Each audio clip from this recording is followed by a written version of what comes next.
Do do do. Bow, bow, bow.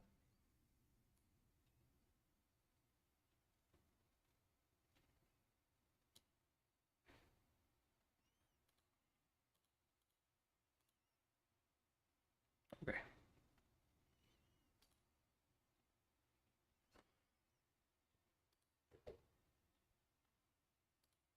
Hmm. Weird.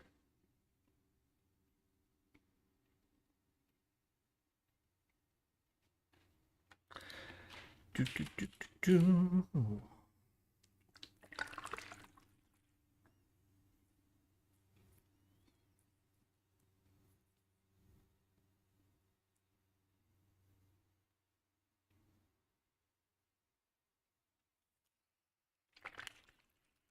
Not sure if February 2nd or February 2002, but I'm going in on this one.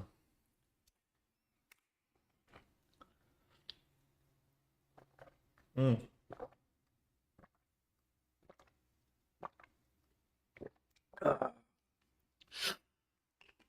Oh, that's that good shit. Mm. Good morning.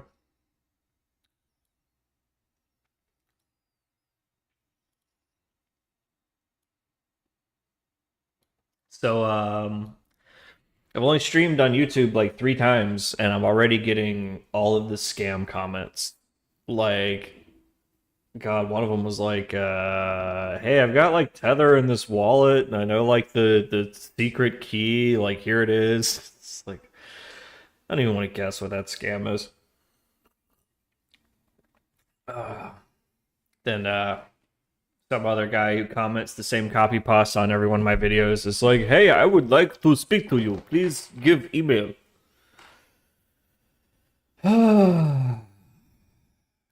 Wretched hive of scum and villainy YouTube is.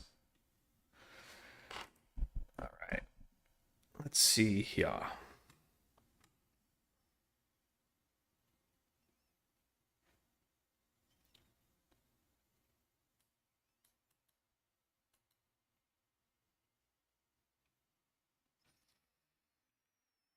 Hmm.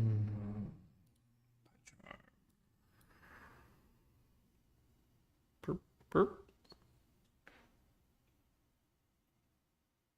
Yep, that looks about right.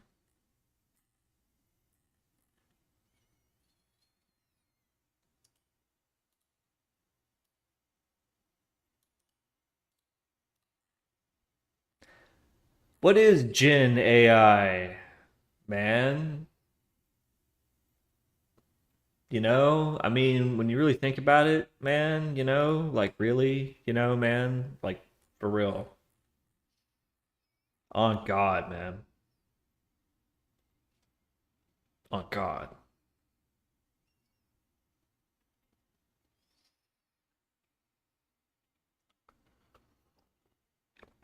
Are we already making money? No. We're getting there.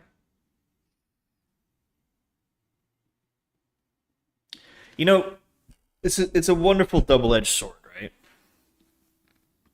People come in every day, they ask that question. I hate that question, but it's like a Zen monk thing, right?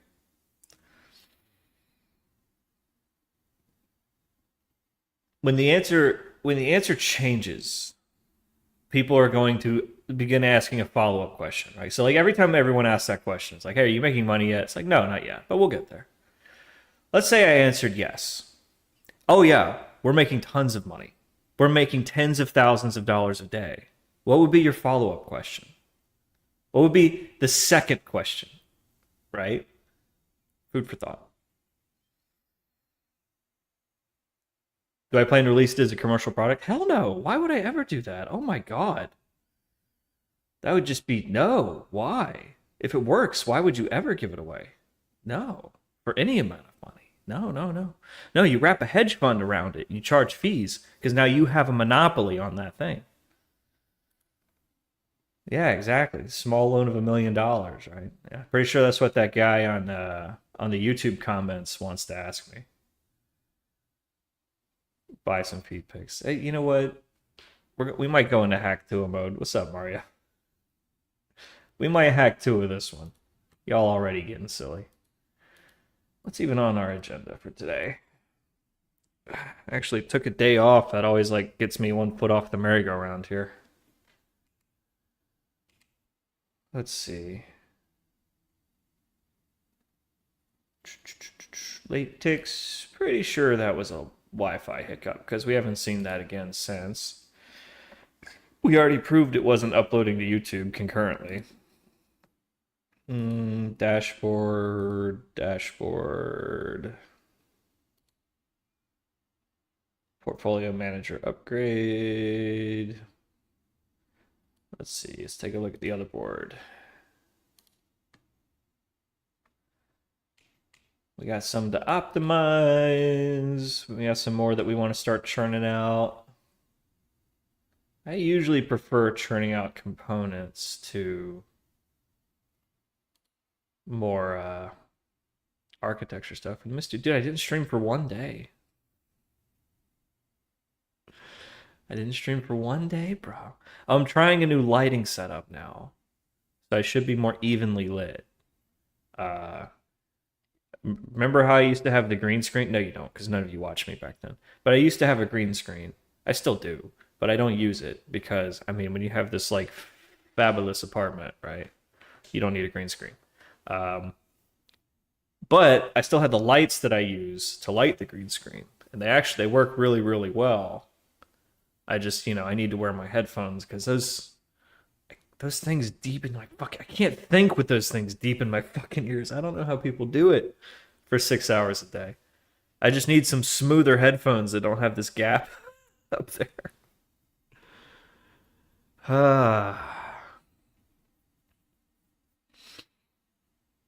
You were there in the black and white era. Yeah, that's true.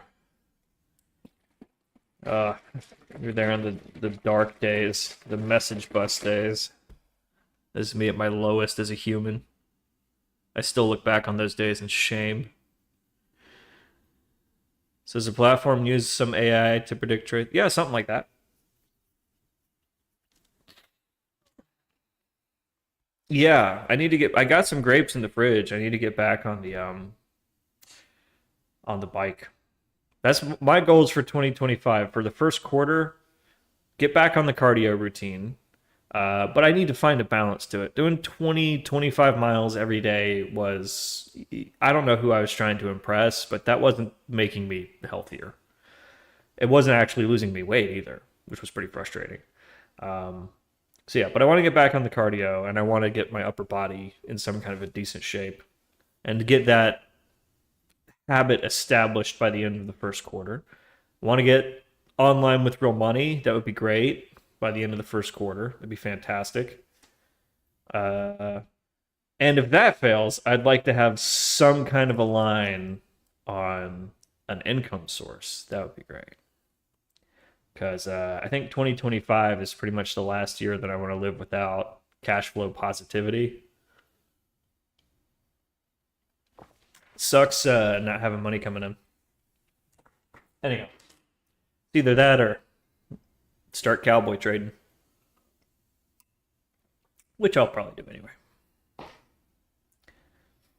Making goals and breaking them by February. Hey, I wanted to get Moneypenny built and online in 2024, and I did. The fuck did you do?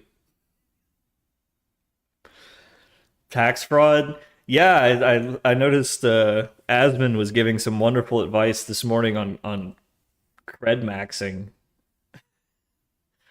He's like, the great thing about borrowing money is that you don't have to pay it back. And I'm just like, oh God, the millionaire tells the teenagers to cred max.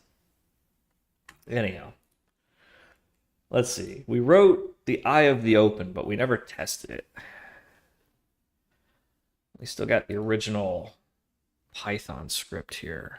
So the idea with this one is that we would track that burst of trading volume that you see in the first few milliseconds after the opening bell, basically here. And then we'll flag the second that it goes back to normal, kind of like the eye of the storm.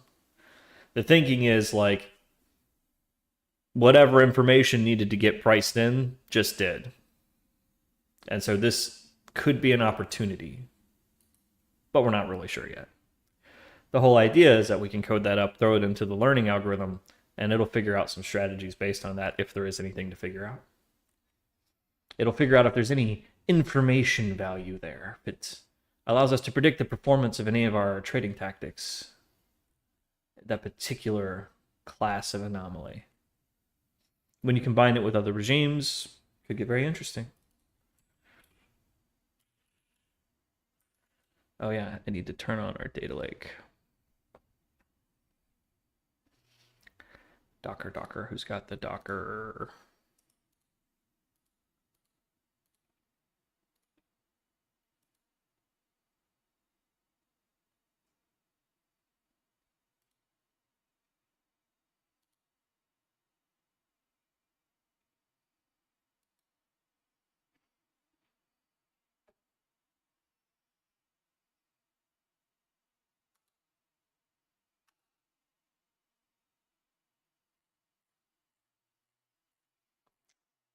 Python is pretty cool as shit.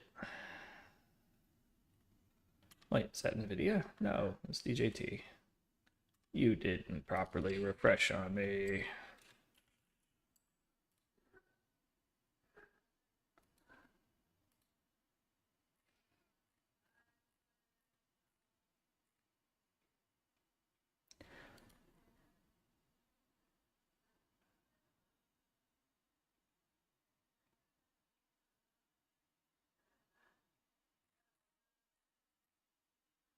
So what would be the next question? Hi, I'm new here. This is cool. Are you using this to make money? Yes, we're making tons of money with it, theoretically. What would be the next question? I feel like it would be something along the lines of, can I get a copy of that? No. It's proprietary technology. We're trying to start a financial services company. Can I invest in that? No, unless you're an accredited or qualified investor. That sort of leads us to a quandary, doesn't it? I think about that a lot.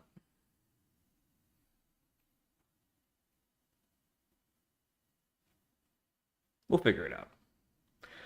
So what do I do now? Do I work on this? Yeah, I work on this full time. Am I employed somewhere? No. If I was employed, they would pay me. And then I wouldn't be talking about not making no money.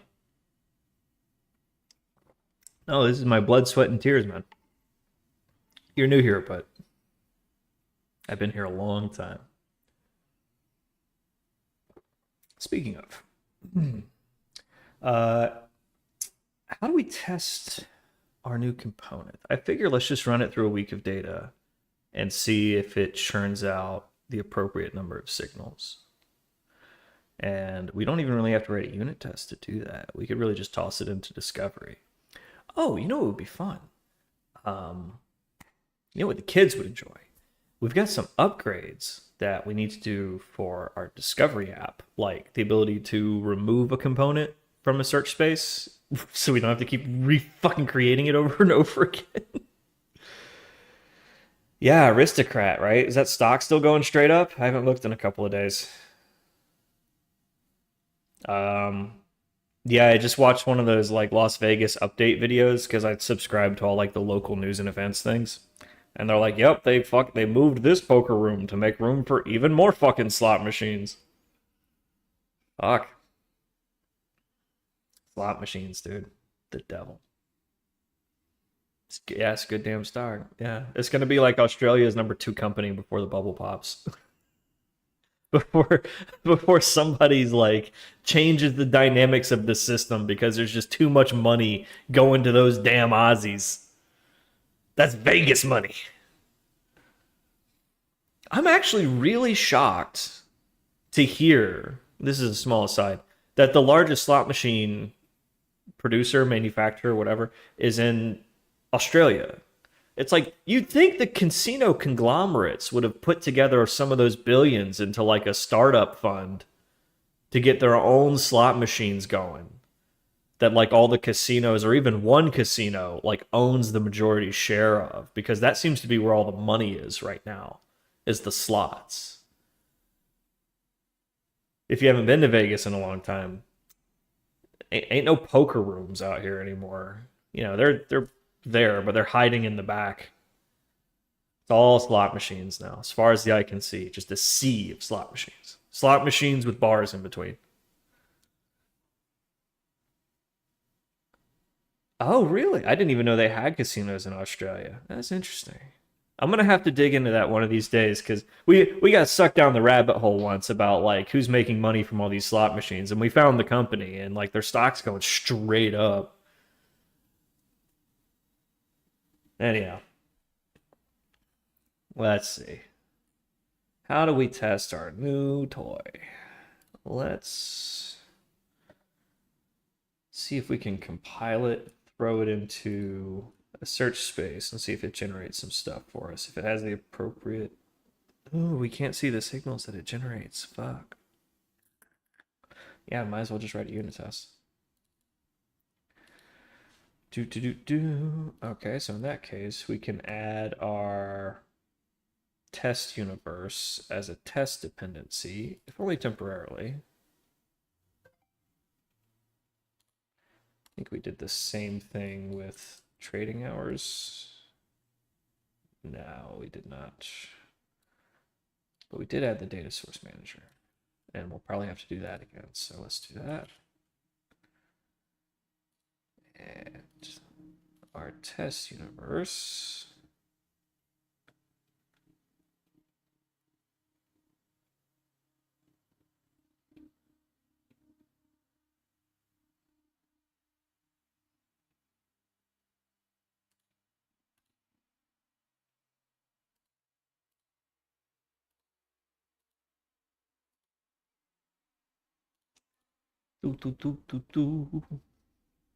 Yeah, I think slot machines are boring too. I don't see the appeal.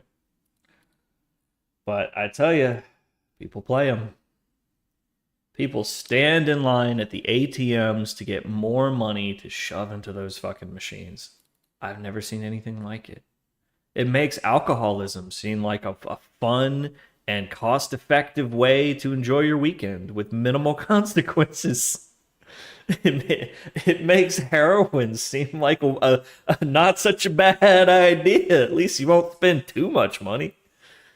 I don't know. I guess it depends on your priorities. I kind of prioritize the protection, the preservation, and the growth of capital above all things, perhaps even including my own health. That's great for my clients. It aligns my interests with theirs. It's going to be great for my career as a hedge fund manager. I'll probably be dead at 80. But hey, I'll die on a yacht. It's the name of my first rap album, Die on a Yacht. Ah, true story. Okay, let's see. Just came here to get some dependency info.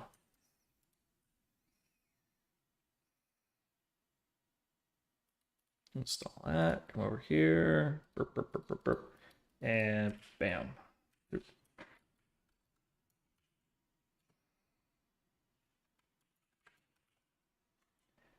Okay. Oop. Nope, I didn't mean to do that. I'm gonna do the other button. All right, so I think I can whip up a quick test here.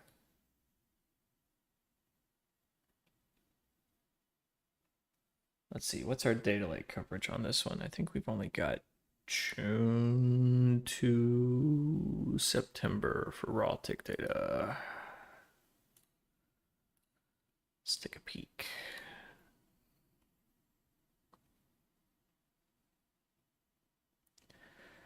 See, tick, yeah, 6, 7, 8.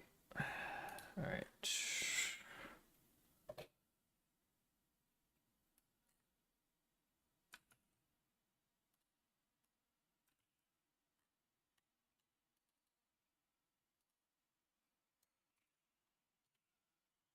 Okay. 2024, 6, 7, 8. Was the last day of August 31st.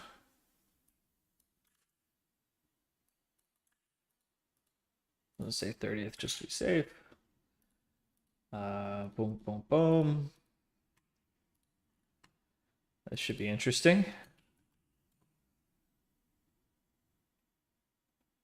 Oh yeah, you're an instrument-bound annotator, so yeah, you need a universe.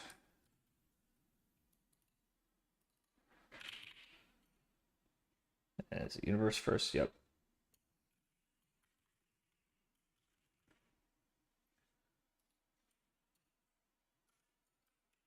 Come on. Oh, that's right. It's called two stonks. Two thonks. Two thonks. Grug like iPhone. Grug like Tesla. All right, run.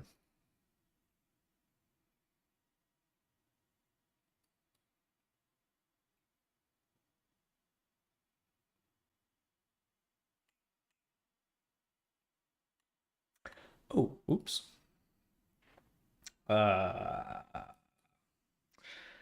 Yeah, it's not in disco mode, so it needs the REST API server to be running. That's okay. Start that right now. Just pop over to Docker. Start that.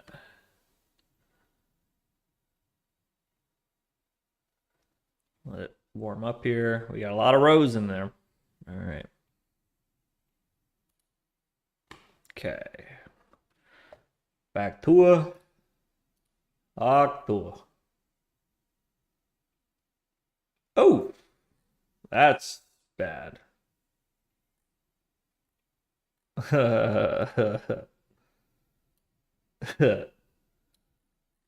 Recursive? Wow, Stack Overflow. You got to try real hard to fuck up that bad. I had this professor in college. She used to say, took all of us working together to fuck this one up. It was cool.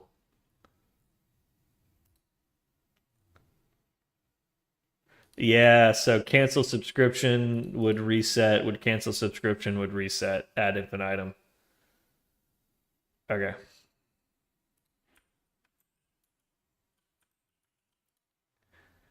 Let's try again. Merry Christmas, J. Jared. What do you think, JJ? Is this the place to nail it? Oh, yeah, there we go.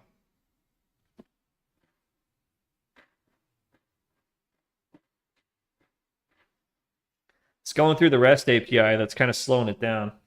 Nail it right here, right here. All right, thanks, JJ. J. Jared, everybody. Got me a bottle of champagne in the fridge for New Year's. How you doing, man? Hey, we got the algo trading stuff up and running. We just don't have any great strategies yet, but that's okay. The whole point of what we were doing is to build a pipeline to rapidly discover strategies and deploy them. So now we can discover them and we can deploy them. So now we have to use the fucking thing. That's always the hard part, right? Anyhow, looks like the REST API is slowing it down. It's taking too long to run these damn queries, but that's okay. I can flip it over into discovery mode and it'll access the data lake directly.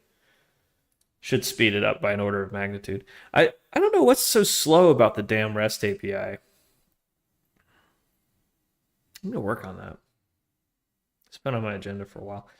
Anyhow, this should almost be done. If I can flip it to disco mode, it'll go faster.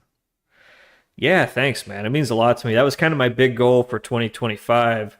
And the sad thing always is that, if we knew what we were doing, we could have done it in like 12 weeks.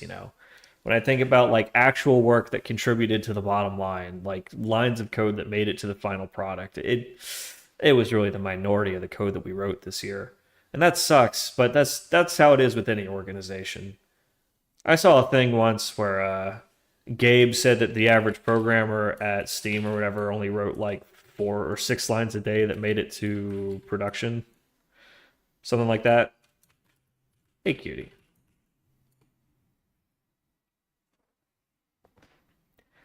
So you kind of just roll with the punches. I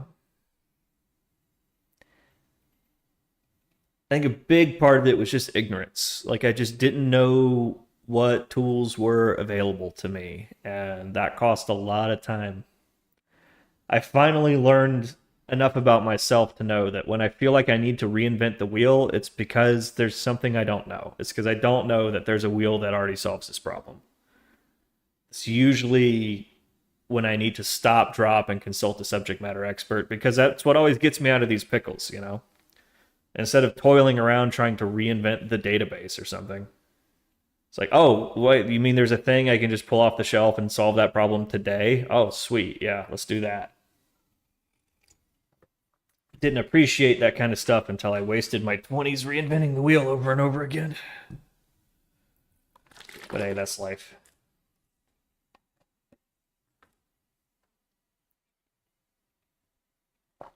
Yeah, the wheel's rolling. All right, sweet.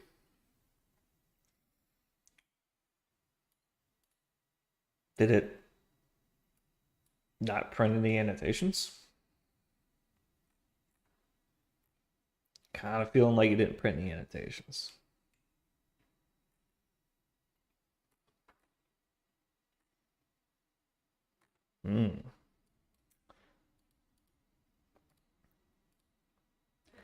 Let's see. I can't run it in disco mode here. So yeah, we gotta stick with the REST API. All right, how about I just tighten that up to like 10 days? So that should get us a couple of opens and closes, huh? So it looks like it's not generating the signal. It is getting the data though. It's getting the data, it's feeding itself the data. Oh, it's not evaluating candles. Okay, that's interesting. Maybe it fucks up the subscription.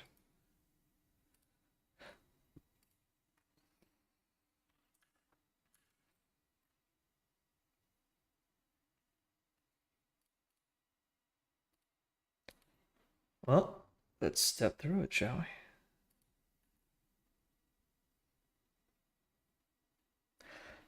Oh.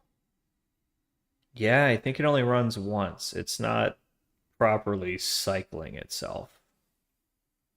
Yeah. They sort of need to be set up to run infinitely if necessary, because the system doesn't guarantee shutting down and restarting every night. So when we simulate these things to see if they work, we run them in like a non-stop simulation for the duration, as if the system was running the whole time. So it looks like it sets itself up for the first run and then doesn't reset because I didn't think of that. Oopsie.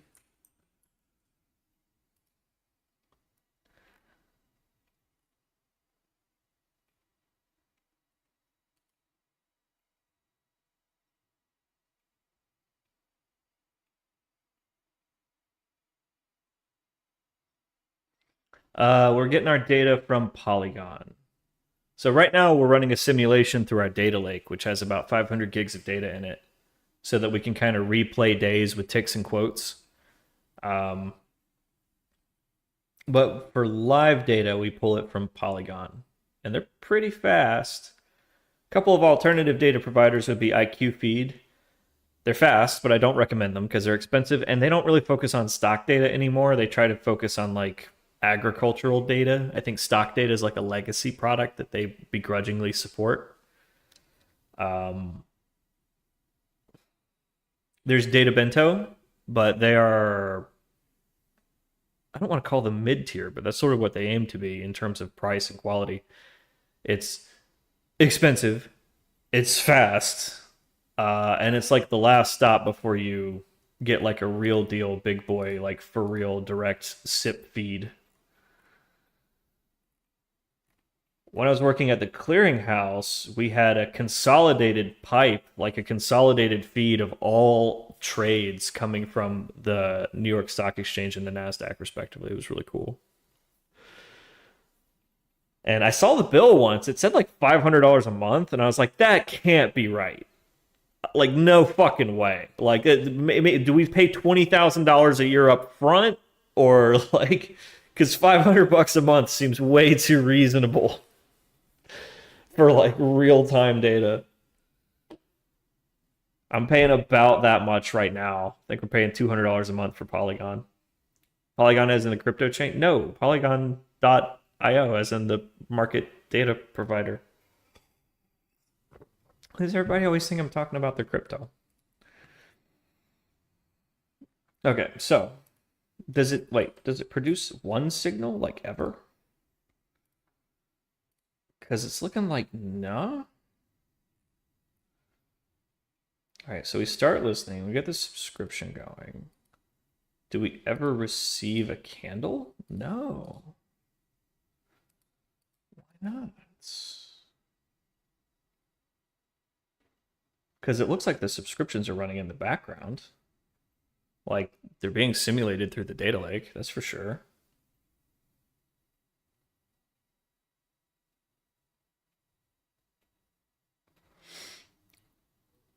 Well, JJ, what is it that you want?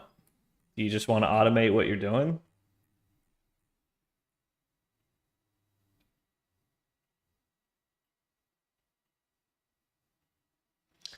It looks like we don't receive a single candle, but we do subscribe successfully. So what's going on with that?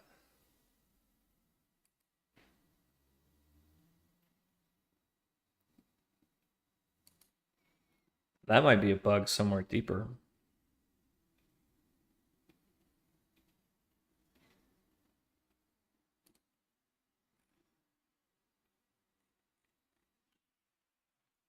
Oh man, charting is always the thing. We're trying to get away from charting, to be honest. We're doing all of our charting in like Grafana now.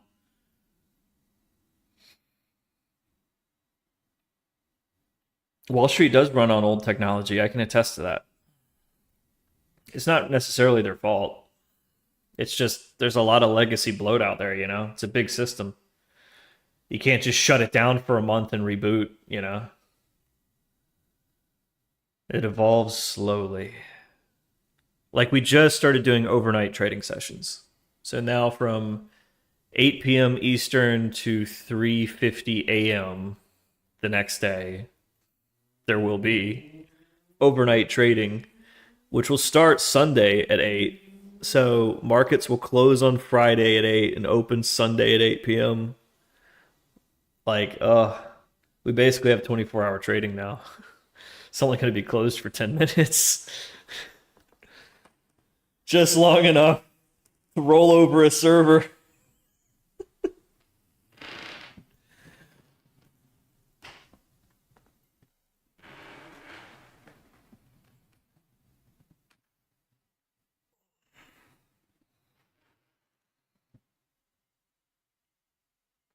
You want the EMAs and stuff? Right. You just calculate them yourself. It's not that hard. You can do that in a spreadsheet.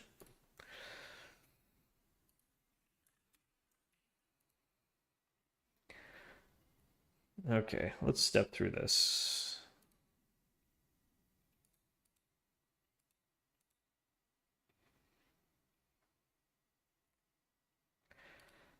So why is it? Do we cancel the subscription like immediately or something? Because I'm getting a feeling that we're doing that.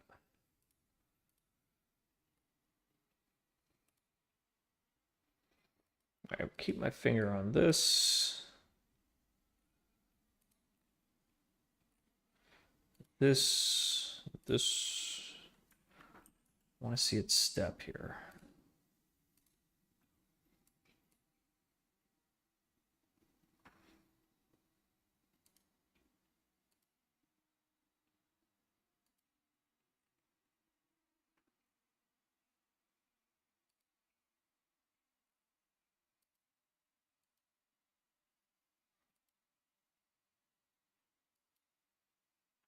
Hmm.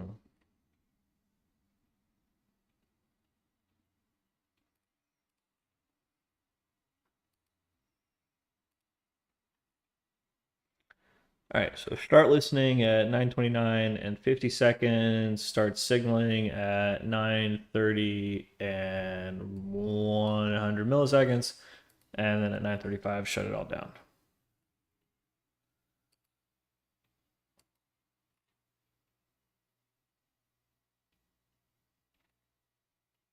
Right. And we know the subscription is setting up because we see that happening on the back end. But it doesn't seem to be receiving it. Hmm.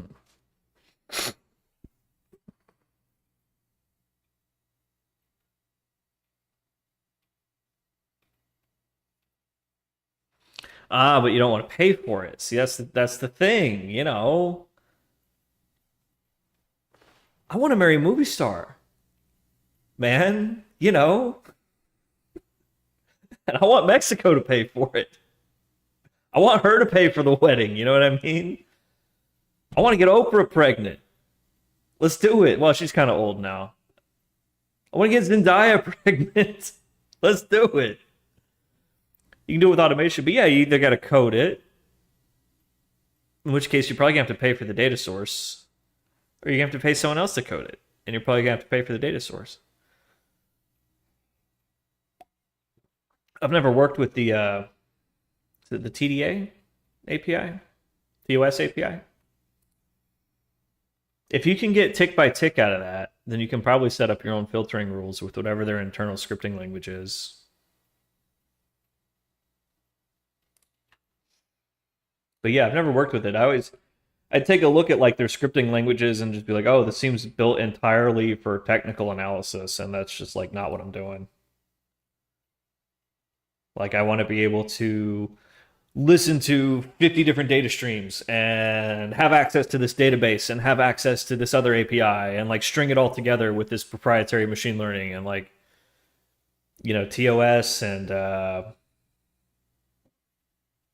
trading view and like those kinds of things are just not built for that. Like MT4 and NinjaTrader and all that. They're just not built for that. They're built for like, hey, we'll sell you the dream of technical analysis. You can pay $5,000 for our toys, toil for a while, lose some money, say, oh, the stock market's fucking rigged, and then go put it all in an index fund. That seems to be the cycle, right? If I could do one thing with my internet presence, I would like to destroy technical analysis forever. I'd like to be the guy that did that. It's like, oh no, you know, don't do TA here. Like, watch this Algo bro video, right? Like something like that. That's kind of my goal for 2025 is to become the algo trading guy on the internet. No one's doing it. I've been looking around. There is no like algo trading guy out there. There's Coding Jesus on YouTube. There's QuantPy on YouTube, but they're kind of like the anti-algo bro. They're out there saying it can't be done. Don't waste your time. Like you can never compete against these institutions. And I'm like, that's loser think, man. That's what those institutions drilled into your fucking head when you were working there because you were a tiny cog in a large machine and you can only think in terms of the large machine gobbling up fees. Like you can't think in terms of offensive strategy design. You can't think tactically because you've never been in the fucking trenches. Sorry, that was a little personal, but that's I kind of want to flip the script on those kind of content creators. Yeah, exactly. But first you got to make the thing that performs, otherwise you're just another shit talker, right?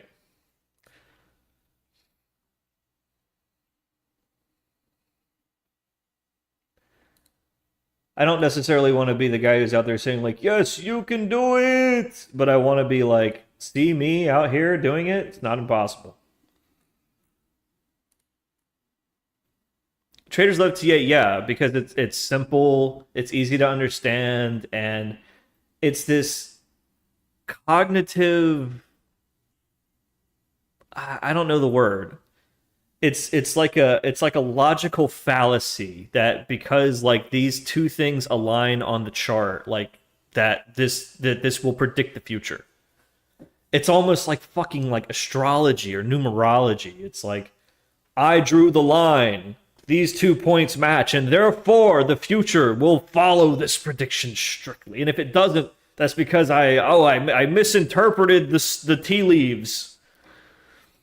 I'm just fuck. I wasted so much of my life running around those circles. Like I have this like in the same way that like Harry Houdini had this. You know what? Fuck all these con artists because he spent a lot of time trying to like communicate with his dead mother in the afterlife. So he got this total hate boner for all of these like cold readers and con artists that he dedicated his life to debunking them. Similar story.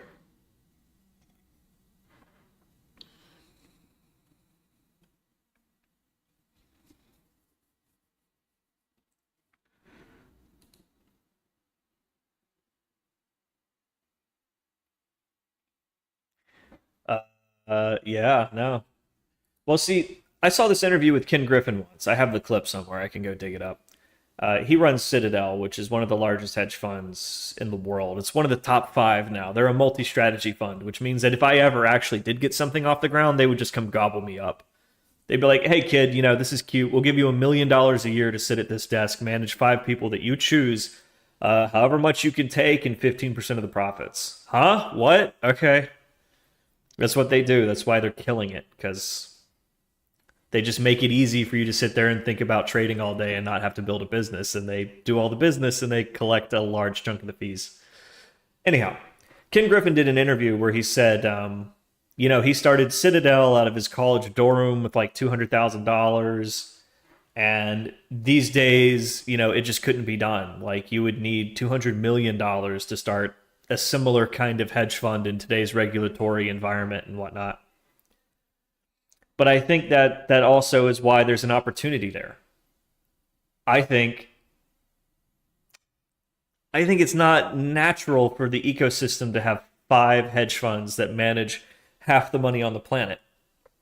I think by definition that centralizes risk. I think by definition that creates a correlation effect where like these five things are all correlated with each other just simply because of the mass volume of capital rolling through it. I think it creates opportunities for small fish to actually be uncorrelated, to actually get our hands on some of those trillions of dollars of capital looking for fresh ideas. And I only want like 5, maybe 10 billion under management. That's not a lot when you think about all the yield seeking capital out there. All those hungry hippos. And what's 1% to a billionaire? It's nothing. Food for thought. Yeah, I was doing the math on Darwin X the other day. I was thinking about like we should take our service to Darwin X, but that's a ripoff too, man. Their top strategy or their top strategy runner or whatever is running $20 million, and they've only earned over the lifetime of their account half a million. And I'm like, dude, half a million would be like the 2% management fee for 1 year of $20 million under management. Like this website's ripping you off, man. It's hard to start a financial services company these days. It's very tightly regulated. Anyhow, we'll figure it out. Let's figure out why this isn't getting candles first, huh? It looks like the subscription's going through just fine.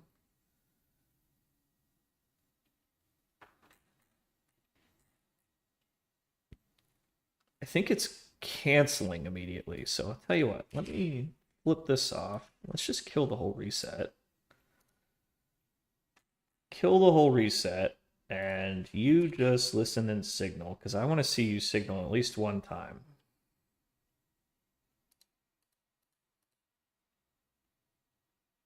What's up, Chancha? We're debugging that eye of the open that we made Tuesday. And then Wednesday we did movies and took Thursday off. Today's Friday, right? Stay Friday? Yes, today's Friday.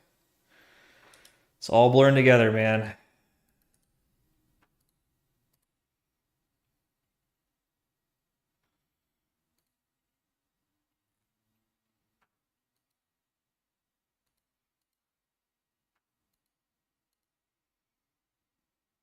Okay, now we're getting candles. So what were we just canceling too fast? Are these time zoned? 8:59:01.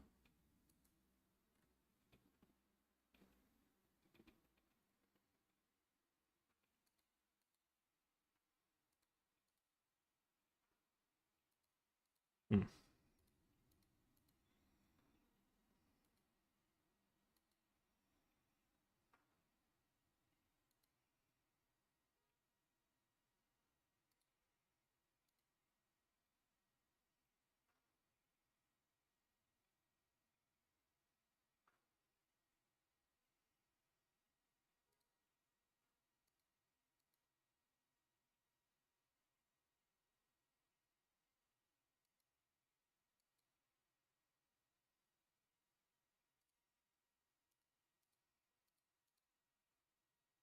Looks like it's working. At least on the first signal.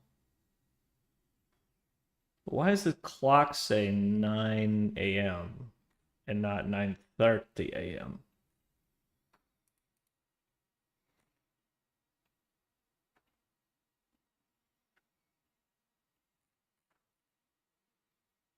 Because time zones don't offset by half an hour. Except for that one. But we don't talk about that one.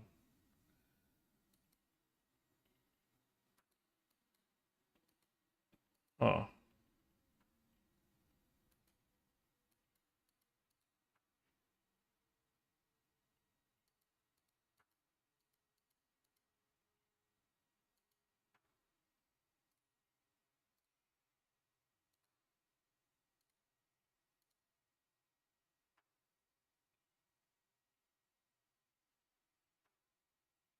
Yeah, why does it say the time is 9:10:10?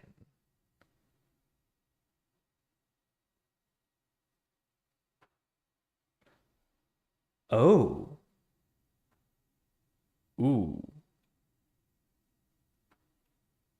Ah. Perhaps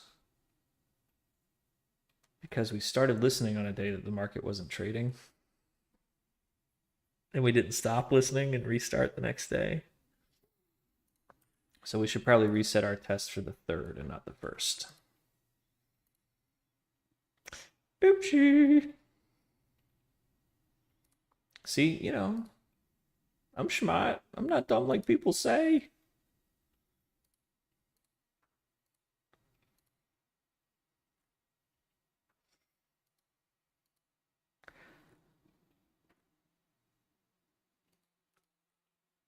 Is it really possible that we don't receive a single data point between start listening and start signaling? Because that's like 10 whole good seconds. Like 10 good seconds. There should be a couple of trades there.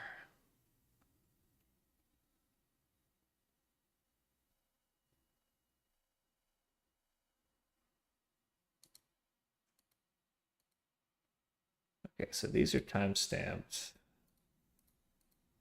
1447. How is that possible? Oh yeah, I should change our today thing. Today we're working on strategy components.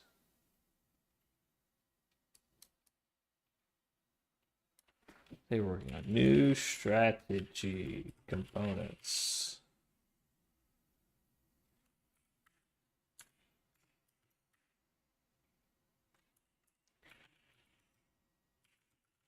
Each new component unlocks new trading strategies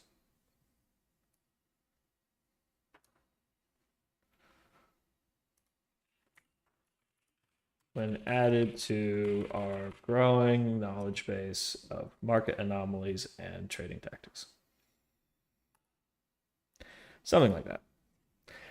What is the eye of the open? Well, simply put, it's this interesting anomaly that happens right at the opening bell for any given stock. This is NVIDIA. This is sort of averaged over like, 90 days? Doesn't matter. Anyhow, so as you can see, like right at the opening bell, Hawk Tua on that thing, right? But then after a few seconds, the trading volume actually like goes pretty much back to this little calm. That period of calm that then you can't tell but behind me, but it starts picking up again as like the market sort of goes, okay, now we're open, trading has started, right? We're trying to flag that calm right after the storm. We're kind of calling it the eye of the open because it sounds cool. So my thesis here is that yeah, you know, when the opening bell happens and there's the opening auction process and excuse me, it creates a reflexivity loop, right? The opening auction generates an opening price. A bunch of algorithms respond to the opening price. A bunch of algorithms respond to the algorithms responding to the opening price. It's called reflexivity. I know that you know that you know that I know that I know that you know. This was the major contribution of George Soros to the field. he's not really the boogeyman on Wall Street. He's sort of thought of as a philosopher who invented reflexology, or sort of enlightened us all on reflexology. So anyhow, the idea here is that once that has sort of puttered out and the feedback loop has kind of stopped, flag that. Is that tactically useful? We don't know. We think it might be, and we'll find out. Once we have the model that can do that, which is what we're working on over here, not too much code, pretty easy to debug, we can add that to our trading strategy discovery algorithm, which will then combine it with the growing knowledge base of tactics and anomalies that we have to discover trading strategies automatically. So every time we add a new component, it automatically discovers new strategies. So the idea here is that we shouldn't have to add too many for it to start finding cool stuff. We just sort of have to focus our research along a particular theme, like scalping. These are things we think might be useful for scalping. These are things we think might be useful for collecting theta. These are things we think might be useful for whatever.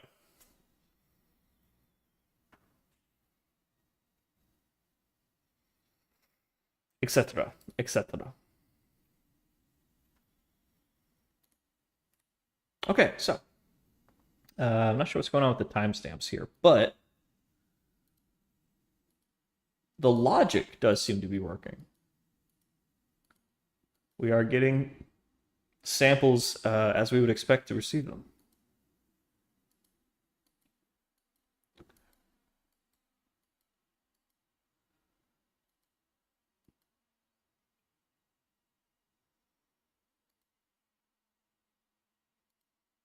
And it does print the signal. Good.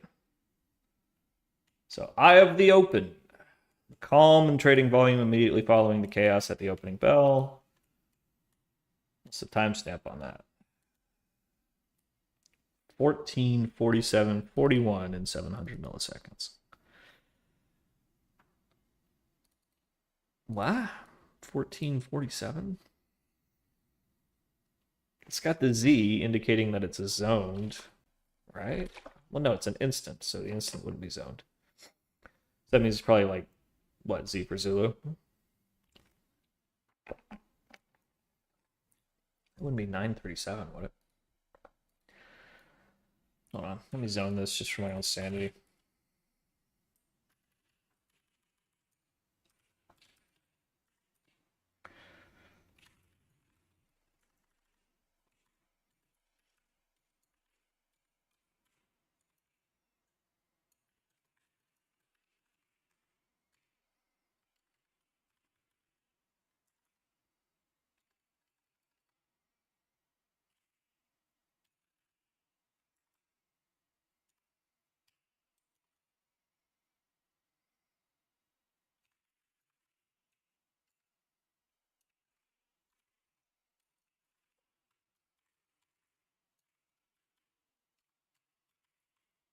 Don't I have a log in here?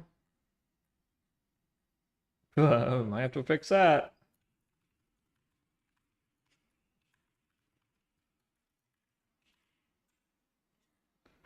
Might have to fix that.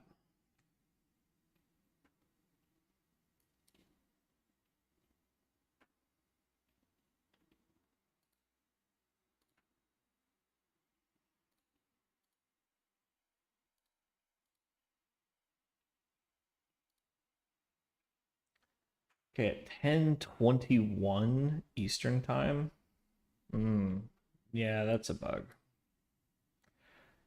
That shouldn't be signaling any later than 9:35. So I'm thinking that our simulator is not adjusting for time. It's not adjusting for time zone when we tell it when to start. And it's probably just dropping it right in the middle of a trading day. Sort of the opposite of what was happening before.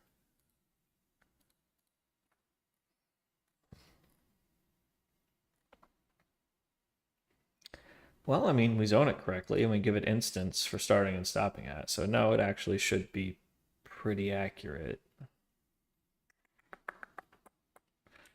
What's the timestamp of the first candle received?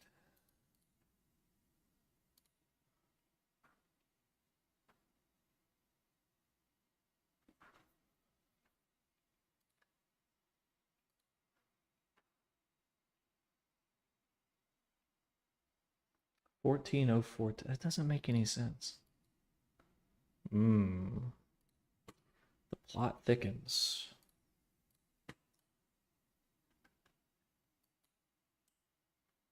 The plot thickens.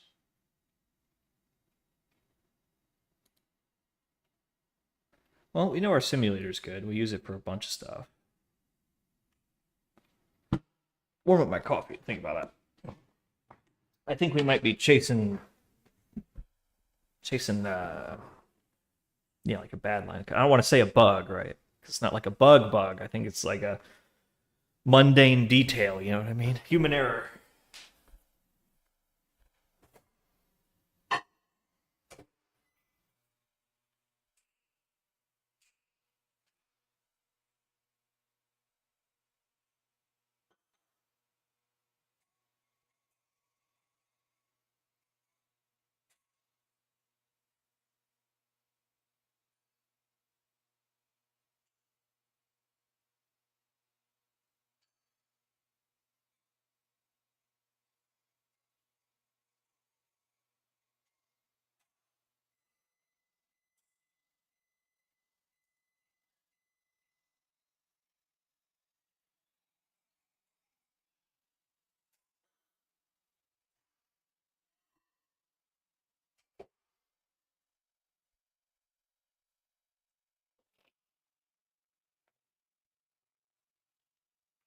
It really just like make like a thermos of coffee, you know, before each stream.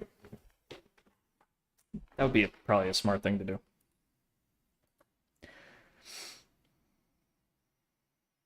Okay. So it's acting like it's not listening at the right time or that something is slipping out of alignment, like the time zones are slipping out of alignment. But that still doesn't explain why the first bit of data that we get is like late afternoon, right?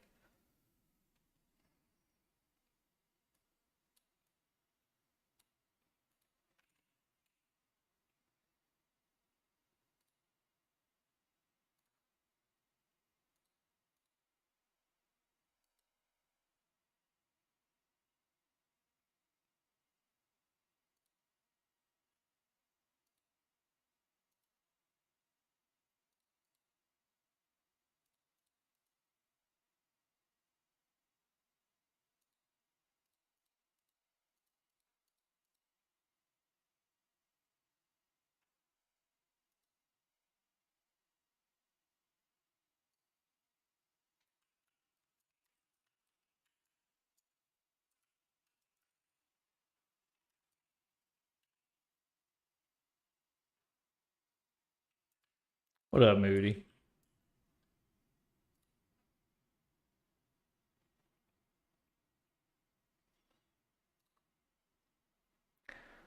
Moody. Moody, I need to ask you a question.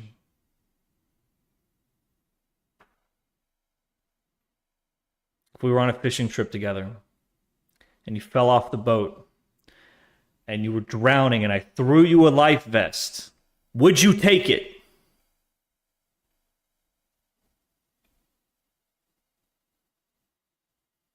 Yes, good. Subscribe to my stream. I won't let you down. Always be closing. Always be closing. Get them to say yes to something. If you're drowning and I throw you a life vest, will you take it? Yes, good. Subscribe to my stream. I won't let you down. Always be closing.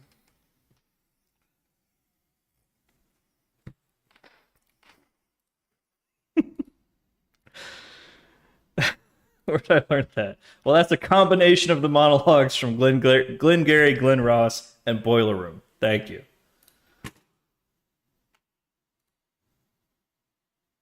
Okay, so initialize at.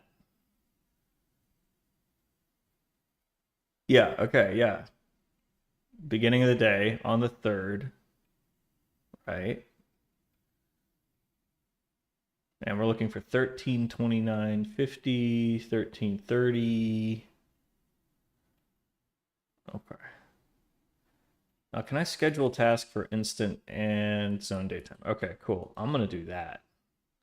I'm not going to instant these, so I can keep it all straight in my head.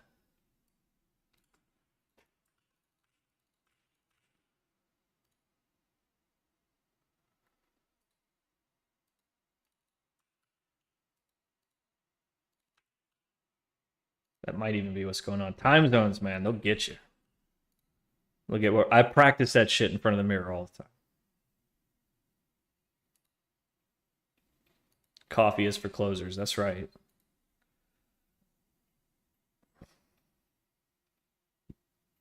Though, okay, all right. Let's real talk.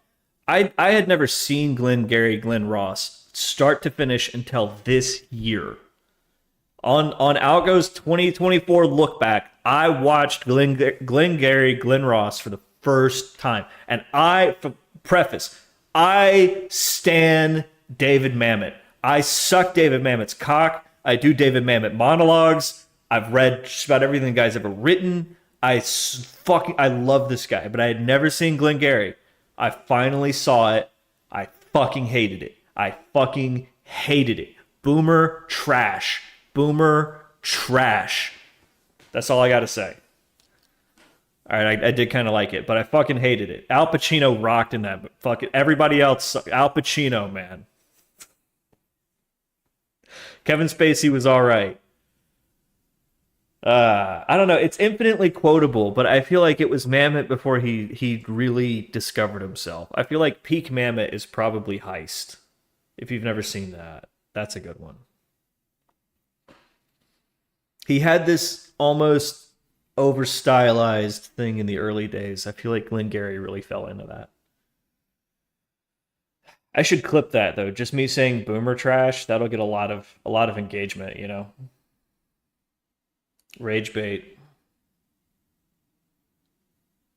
Did I rage bait you? Are you rage baited? Oh, damn it. That was a commercial break. Ruined. Hot take for nothing. I need better awareness of the commercial breaks.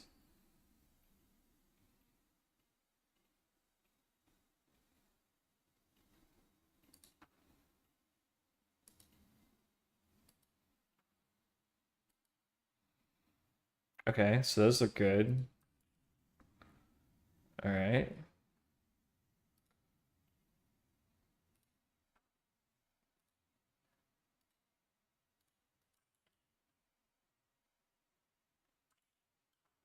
So the first candle should be like 13 something.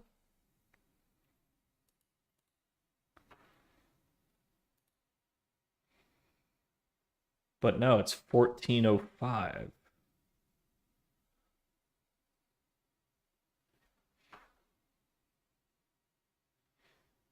1405 before we zone it. You guys zone it.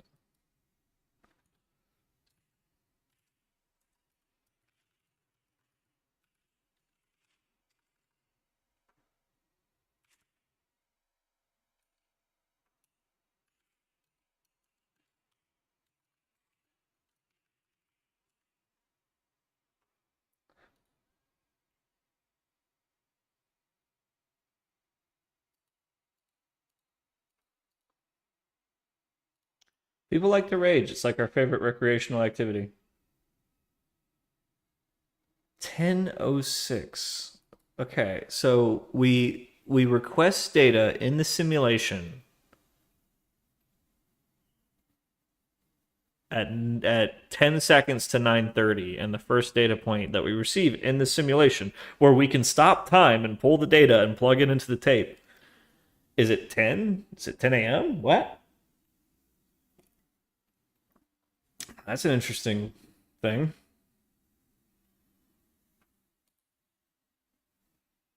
All right, I want to verify the time on the simulation clock when we start the subscription.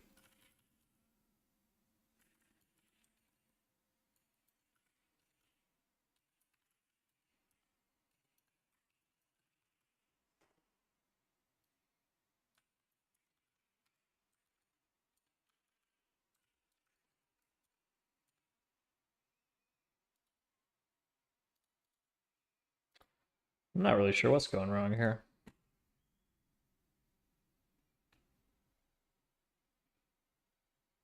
Okay, yeah, 13:29, right? Zone date time 9:29 50 seconds, right? Right? Right? Okay.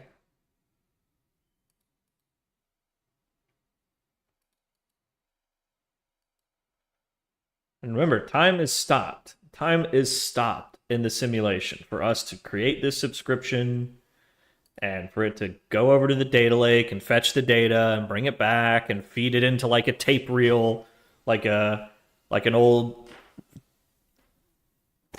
magnetic tape mainframe, and it feeds the data into the simulation like a tape reel.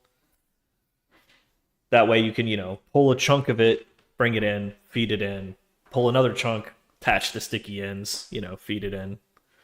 Like a projection. It's Desulfide Club. You know how this works. Advice to get a girlfriend? Just be yourself, bro.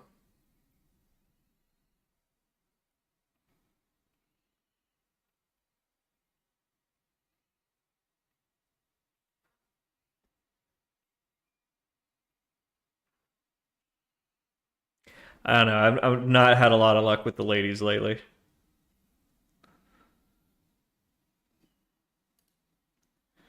My last date uh, got pissed at me because I didn't want to go to the strip club. And this, like, I live in Vegas, right? This wasn't like a nice strip club, the kind that you could get some selfies for the Insta, the kind that's built for the gram.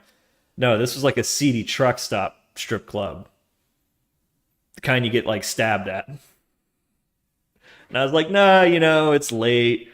Listen, I got an early morning. I got a lot on my plate. And she insisted that I must be a homosexual.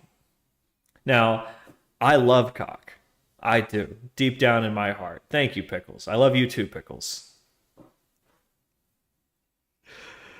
Uh, but she was very insistent. She was like, "Are you sure you're not gay?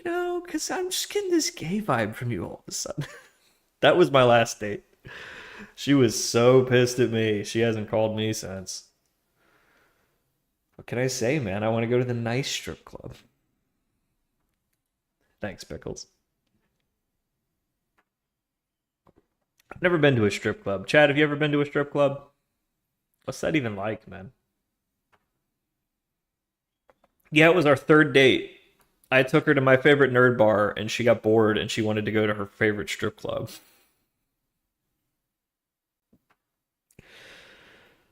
Which I thought she was just kidding.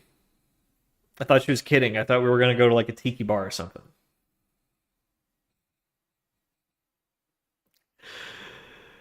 Are there any nice strip clubs? I'm told there are. I don't know.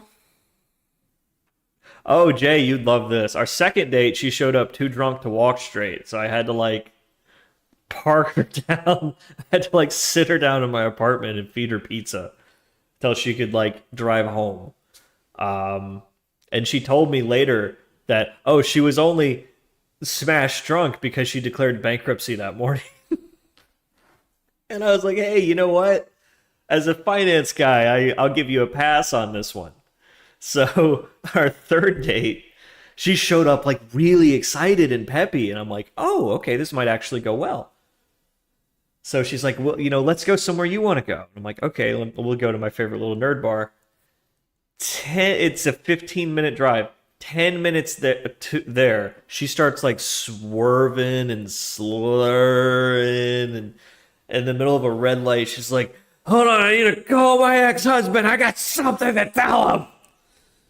I'm like, green light, green light. By the time we get to the place, I realize, oh, she was drunk, but she did a bump of coke right before she hopped out of the car to say hi to me. That's why she was so jazzed and pepped up. Um, she had mentioned something about how cocaine is awesome along the way, so I kind of put two and two together. And then, yeah, then she wanted to go to the strip club.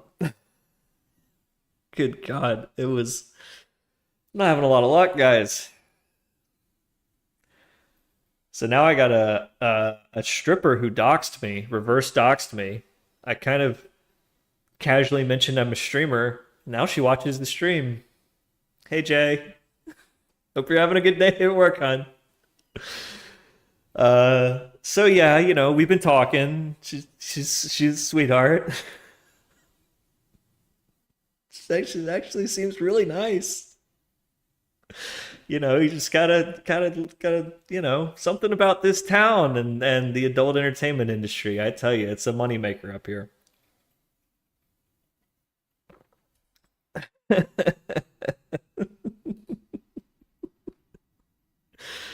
Yeah. Okay. Anyhow, so yeah, Vegas, baby, Vegas. It's a hot town. So we're still getting some weird data here. All right, I actually want to dive into the back here and see what's going on. Because it looks like we're requesting it at the right time. It looks like all of our scheduled events are occurring correctly. Hmm.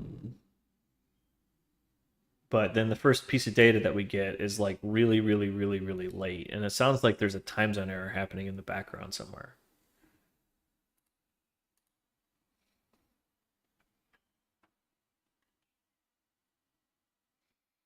Yeah, well, I don't think it's a college tuition situation, my man. I think some people just kind of like it. I understand. I like streaming. I like the attention. So I can only imagine, you know, if y'all just really wanted to see my hog, that'd probably make me feel really good about myself. If y'all was throwing 20s and hundies to be like hogs out, I'd know how to do all that booty shaking dance. I'd be learning. I'd spend all day doing that like booty boot camp. Be like, we're going live at 9. We're going live at 9. And do it for the fans. Do it for them hundies. I understand. I understand. It's like Luigi. I wouldn't have done it, but I understand. I can't condone violence, but I understand.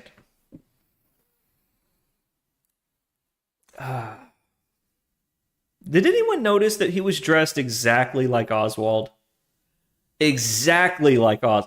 Exactly like Oswald.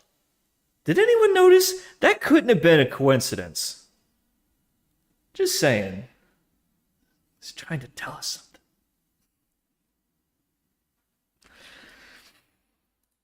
Anyhow, everyone's like, is it a coincidence that his lawyer dressed exactly like him? I'm like, is it a coincidence that he dressed exactly like fucking Oswald? Anyhow. All right. So yeah, I want to dive in here. What's going on with my subscription? This is our actual data. The actual data source manager that we use in production.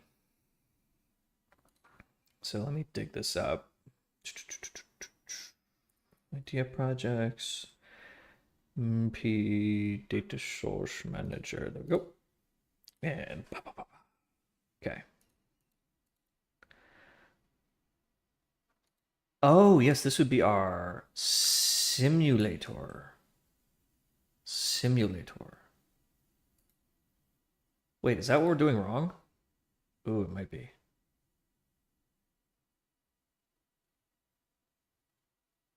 No, no, no, no, because the annotation thing will wrap it in a simulator, right?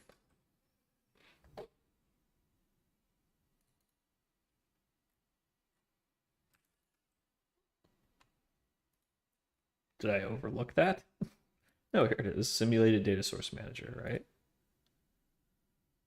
Is this just not in the current version? Does look like new code. 251 snapshot.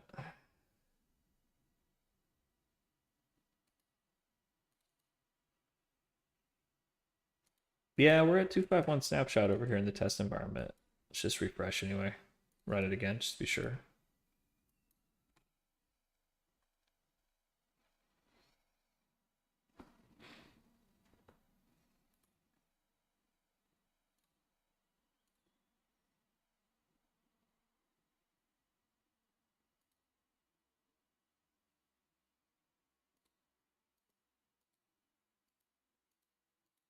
Mm-hmm. Okay, so from the top.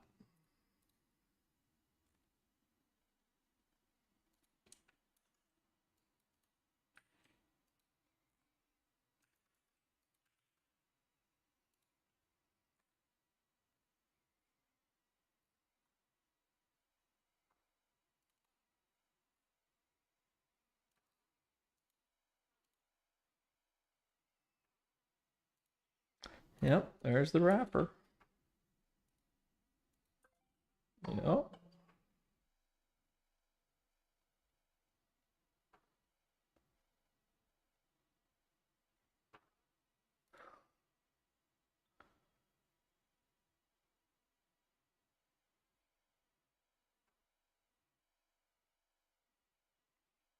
Oh yeah, thanks for the gifted sub. Appreciate that. So you got a GG name. That's all right. I got an IO name.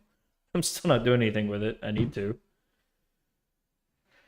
I don't know, man. Just do a personal profile website. I think I'm gonna set up something that just has like a little window with my tweets in it and like whether or not I'm live on Twitch, like the way Acorn does. Acorn's got a personal site like that. Oh, thank you, Crocswire.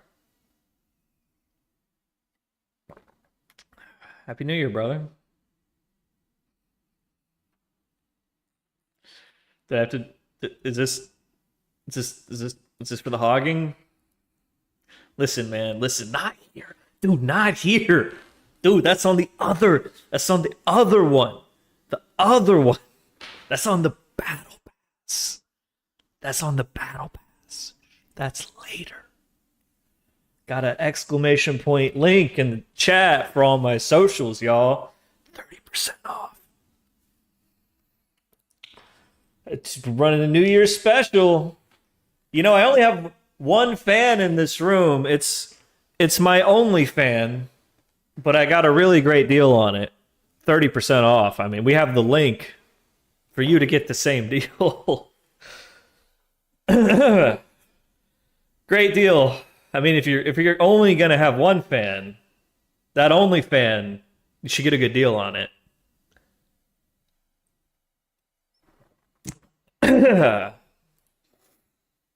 See, it's funny because I don't have one, and everyone else does, and they all do that. So if I get banned for it for not having one, that's even funnier. Then I go giga viral because all of the incels out there will rage. Rightfully so. Rightfully so. And then I get to meet Dan Clancy again. I got to meet him last time. It was fun. TwitchCon 23. I snuck into the partners lounge. And there he was. True story. When you're walking on thin ice, you might as well dance, right? Shook his hand and everything. Is streaming hard work? Yes, it is. Oh my God, it's exhausting. But it's a muscle. I think Lana Lux told me that. Streaming is a muscle. The more you do it, the stronger the muscle gets, the less exhausting it becomes. The more it's something you can just kind of like, just be doing this over here, coding over here, flip it, rip it. I think that's why Lana is just so damn good, because she's just got like 100,000 hours streaming at this point. It's like breathing to her. Yeah, it's hard work. Yeah, I've burned out where it's just like I don't want to sit in front of a fucking camera anymore. Yeah, you start thinking about like your effort versus the numbers, and that's when you're burned out. When you're just not enjoying it anymore.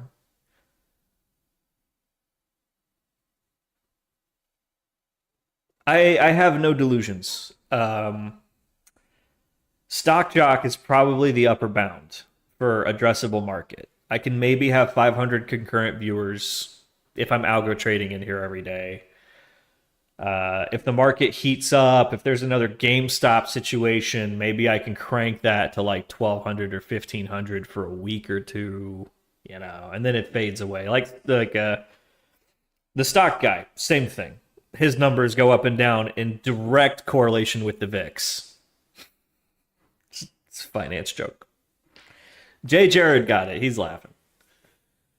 Love you, JJ. But yeah, no, There's no reality where streaming pays my bills. Nah. Yeah, you come to hate it. You come to really hate it for all the time that you put into it. You start thinking, man, if I put all this time and effort into YouTube, I might actually have a recurring revenue stream to show for it. Jay, did you see that video that Moist Critical did where he compared Twitch versus YouTube revenue for like the same videos? It made me want to throw up. Not just because of how much, but because of the ratios, right? He'd be like, okay, so I did this 4 hour mid-tier stream and I made like 5 grand on Twitch, and that was like my top performing Twitch stream. But that same VOD on YouTube went on to make $90,000 in the next year. And you're just like, oh, wow. Wow. Wow. Wow. Overnight, including me, everybody is now co-streaming on YouTube. And it also shows that Twitch is leaving a lot of money on the table by hosting the VODs and streaming the VODs and not really pushing the VODs. Like, hey, while Algo Bro's offline, here's some Algo Bro VODs. And Algo Bro makes money from that. Hey, that'd be great. Like the way YouTube does. Yeah, Twitch does monetize VODs. They just don't give us any of that. Like if you watch VODs, there's still ads in it. Like we streamers don't get any of that. Anyhow, I'm like, it's going to take forever to monetize a YouTube account. But I think that video that Moist Critical did right before, what was it, Thanksgiving? Or right between Thanksgiving and Christmas? I think that was the turning point. I really do. I think a year from now, you're going to be able to look at Twitch's numbers and see where that video happened in the data. I think it's going to have a huge ripple effect. It's going to create like a wave of indignation amongst content creators who really, really put their heart and soul into Twitch. Pretty much costing them any chance of success. Anyhow, but yeah, streaming is exhausting, to answer your question. It's hard to grow. There is a total addressable market for whatever content you're doing. If you're being true to yourself and what you're passionate about, there is a total addressable market for what you're doing. You could game it, but you'd be miserable. I can point to 5 streamers that very effectively game the system that do make a living from streaming, and I guarantee you when that camera turns off, they are just they're looking at that shotgun the way you look at a hot date, you know. They're just like, "Oh, I just want to wrap my lips around that baby." I can think of a few streamers I know just have absolute miserable lives, but they're very effective at gaming the system, right? Like clickbaiting and doing all the bright shiny lights and making everything look like a box of Crayola crayons, and they got the thumbnails down to a science. They got like an editing team. And yeah, they make a living at it, but you're basically a carnival barker at that point. Like you're not doing something you like. It's worse than a job. It's a job where you put in slightly less effort, you make half as much money. It's like I'd rather have a day job. I can't name them because we're not allowed to disparage other streamers. That's actually a bannable offense. I would say, yeah, maybe XQC, not the best example. Because it's the mid-tier ones, right? You never get all the way to the top gaming the system. It's a kingmaker system, right? Like if you're just playing the algorithms and playing the numbers, you can only get so far. Anyhow, so yeah, I have very realistic expectations about, like, at my most successful, I have 500 viewers would be great. That'd be great. Kai, I think Kai sincerely loves streaming. I think he hates every minute that he's not streaming. I really do. I see somebody that loves it. I think that he is living his best life right now. And when the camera turns off, the best life turns off. Like Kevin Hart and Snoop Dogg are not showing up to say hi when the camera's off, you know? Imagine that. I feel it. When my camera turns off and there's not 50 people waiting to hear what I have to say, I can't imagine what it's like with 50,000, with 300,000, like worshiping you. Play the numbers. That's like standing atop a pyramid. 300,000 people screaming. Fucking throwing money at you till it's stacking up bigger. The pyramid is made of money. And then you turn that off. Quiet. It's quiet now. But before there were many. They came marching with money. You know, it's like, what are you going to do? Imagine how addictive that would be. You could have anything. You could do anything. Could you go as long as Kai has without fucking up? There was a controversy that he had what's the appropriate term? The world's oldest profession. And she had to sign an NDA. And she broke the NDA. And that turned into a huge lawsuit. And I just sat there thinking, like, my God, I can't imagine what it's like to be that famous. That, like, you literally can't go to bed with someone without an NDA and a phone check. Gotta check the phones at the door.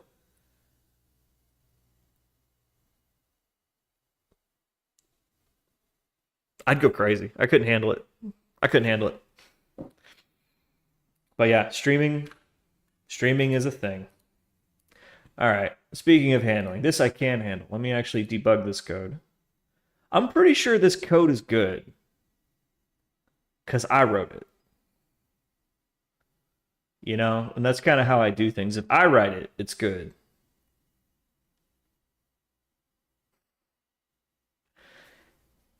Yeah, movie nights are fun.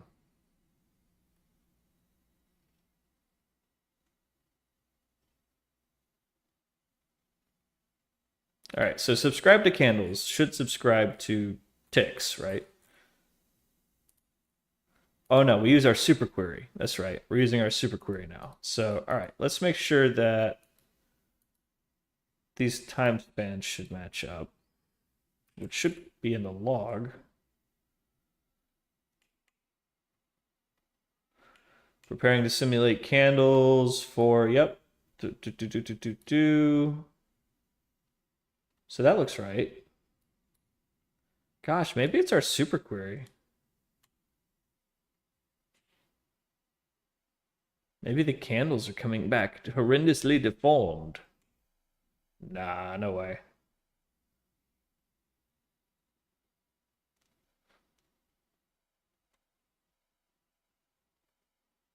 Well, there's only one way to find out. Get it to dump the query. Then run it ourselves. Because it looks like it runs the query, it gets all the candles back, and then it plugs those into the simulated live data source buffer. So like the tape feeder, like we were talking about. And then the first data point that it receives is like 30 minutes later in the simulation.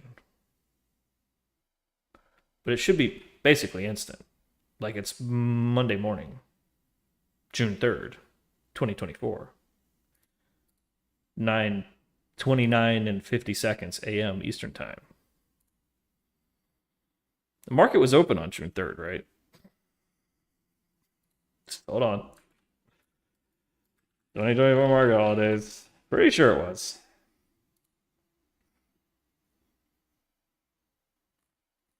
No, I need 2024, you nerds. Oh God, they're only giving me the latest ones. 2024 trading calendar. All right, here we go. June 4th. Yeah, we're open June 4th. June 7th is Russell index deletions, but otherwise, yeah, June 4th through 8th is totally clean. I got a calendar. See? 3, 4, 5, 6, 7, totally clean. Except for the 7th, but that's fine.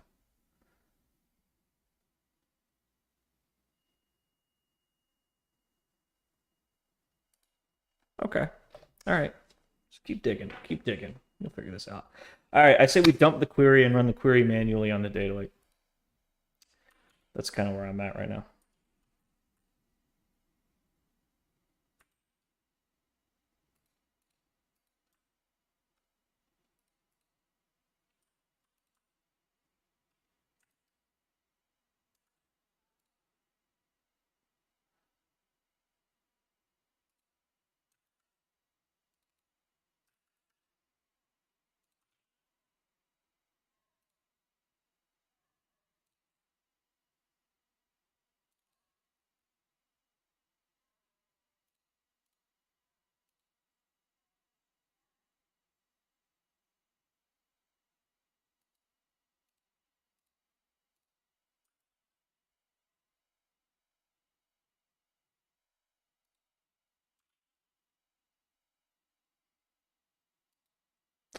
Oh.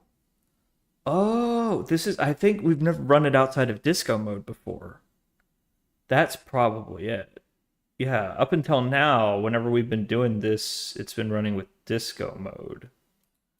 So it can access the data lake directly. I wonder if that, yeah, that's probably the problem. Okay, cool.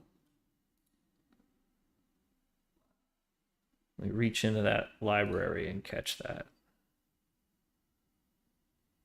Okay, so here we go. Here's the raw data back.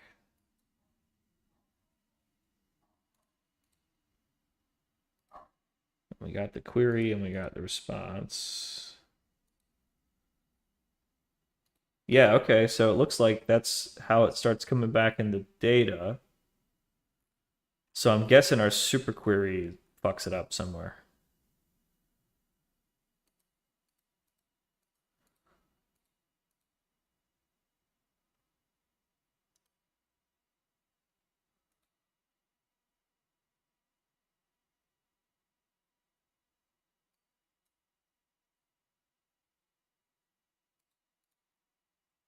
Okay, same query either way.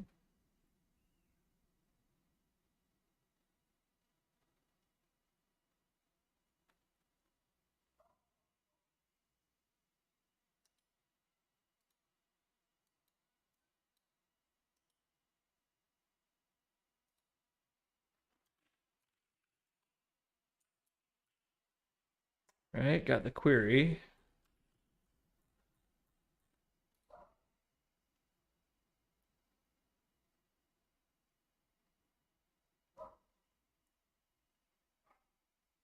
Looks all right.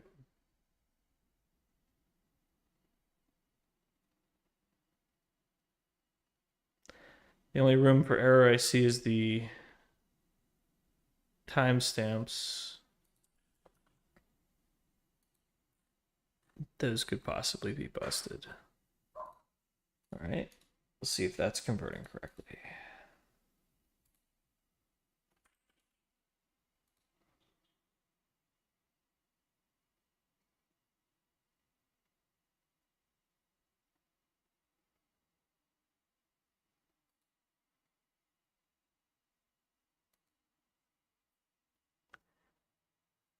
Do I use AI models to evaluate market situations?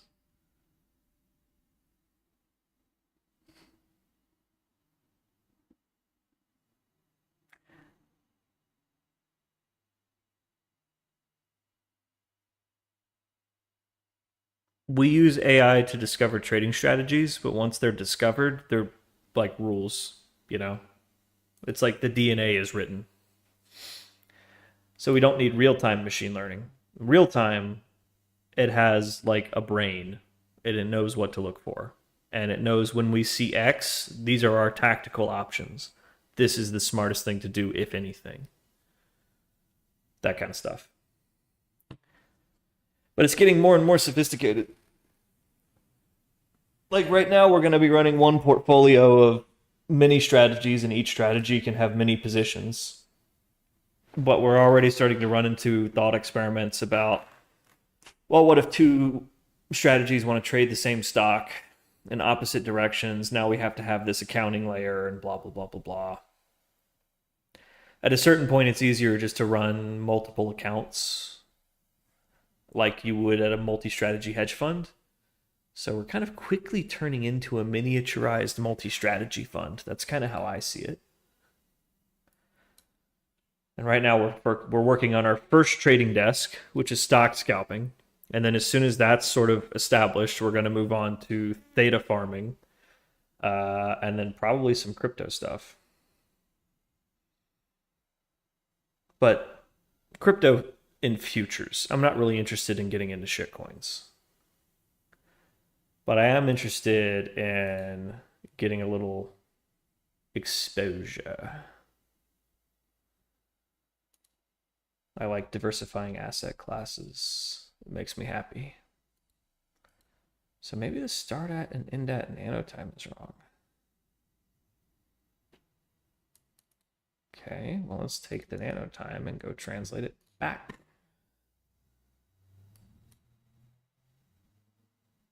Use a web app. Nanosecond timestamp.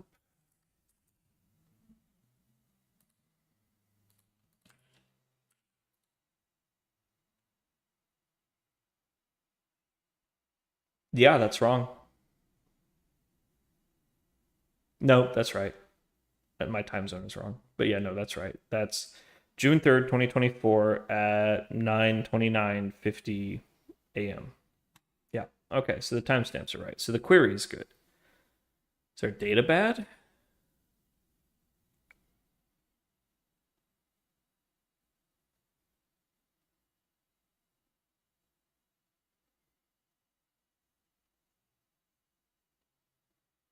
Well, we're not really sure the query is not bad. I kind of want to run the query manually now that we have it. Okay, how can I do that? I can do it in Le Python. Le Python.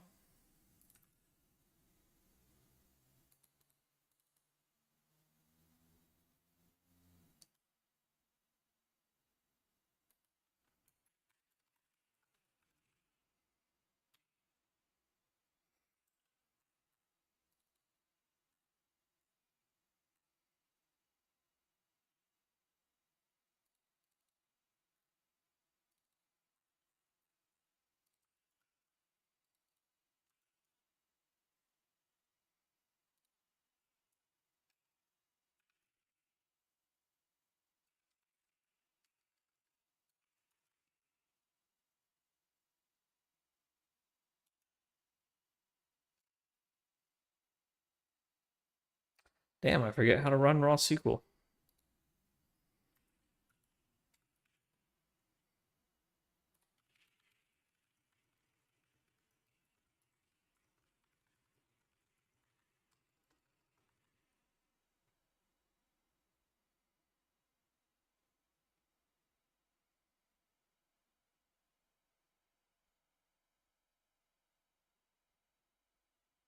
Oh, it's literally just con.raw. Okay.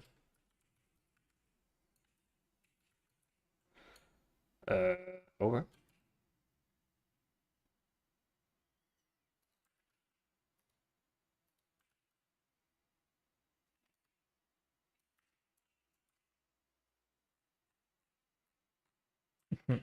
Yeah.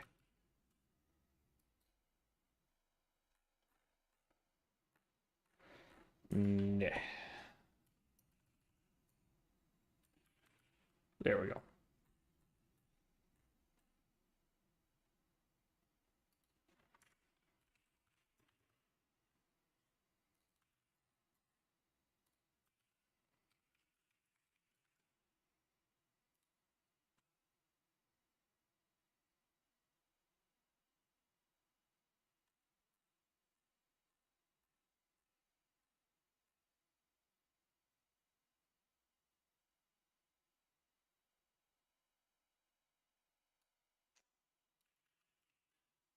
Oh, that's a silly oversight.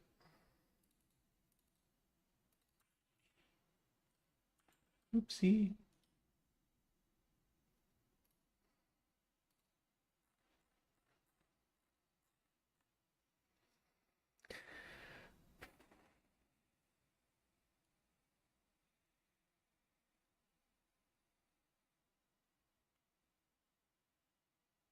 Eh?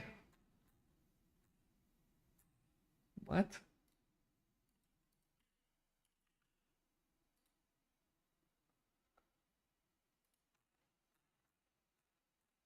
Oh. Oh. There's a yeah. Yeah.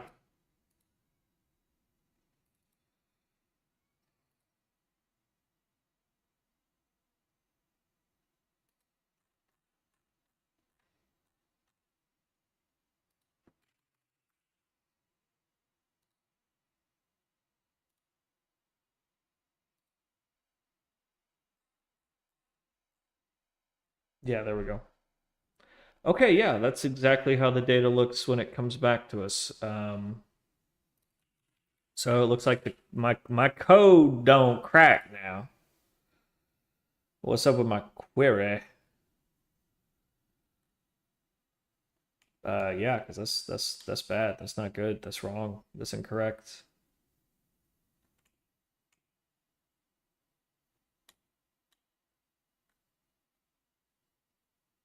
Wait a minute. Wait a minute. Wait a minute. Wait a minute. Wait a minute. Yeah, so that should be 9:29 in 50 seconds, and it's 9:51. Is it sorted correctly?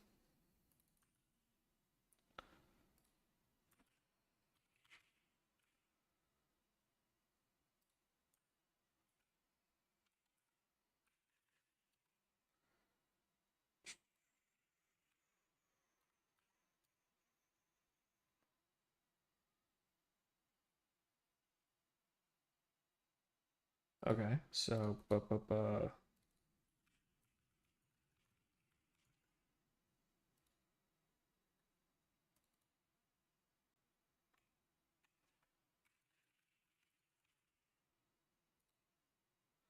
what are they, strings?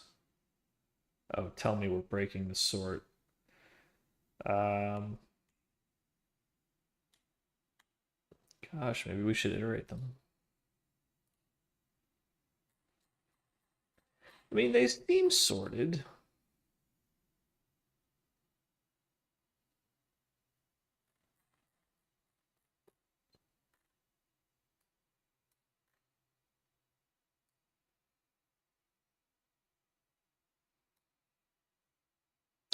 Okay.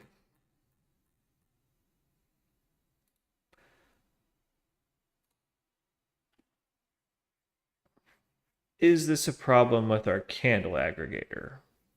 Because that's what I'm thinking, is that there's something wrong with our query. We haven't really tested it thoroughly.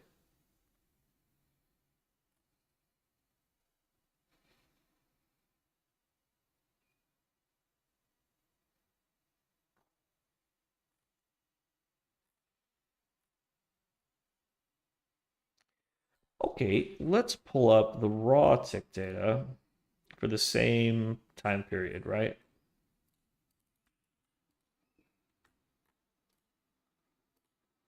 Uh,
oh, I see.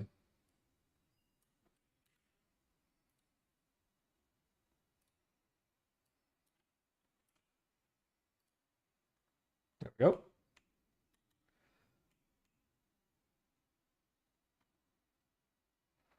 Okay. Do a quick little trick here to flip those into Eastern time.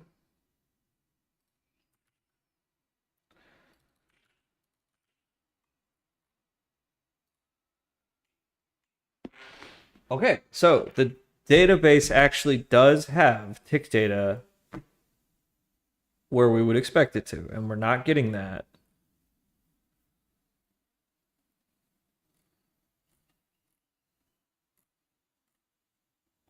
Our super query is fucking it up. Okay, so yeah, there's a problem with our super query. Sweet, we figured that out. That was easy. I'm gonna make a little snacky and then we'll fix it.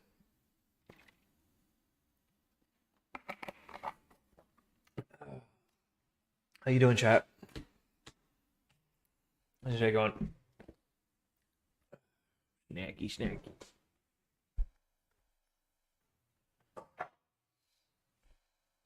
You know, I should make this like permanently Truman Show. Like, I like the Truman Show.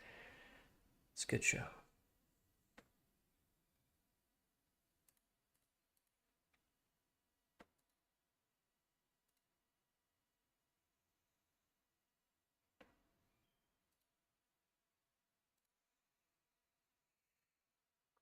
Participant timestamp and SIP timestamp. I'd have to dig into the documentation to tell you for sure, but I think one is what the execution engine for the trader says. Like, it's the timestamp that they put on the order when it left their system. And I think SIP timestamp is when it was actually registered on the SIP feed. That's sort of the master tape of all executions. So there might be some difference there. I'm not exactly sure, though. You'd have to check the Polygon documentation. Anyhow, I'm going to make a tidy little sandwich and maybe another cup of coffee.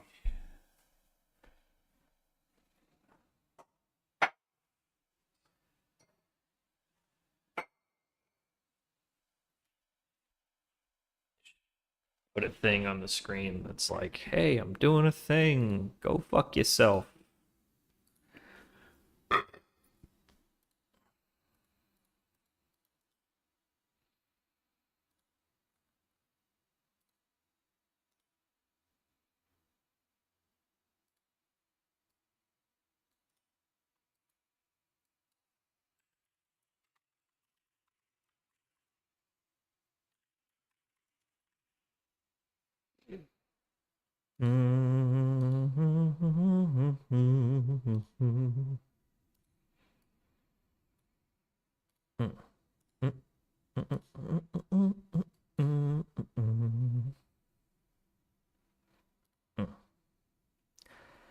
But that should be behind me.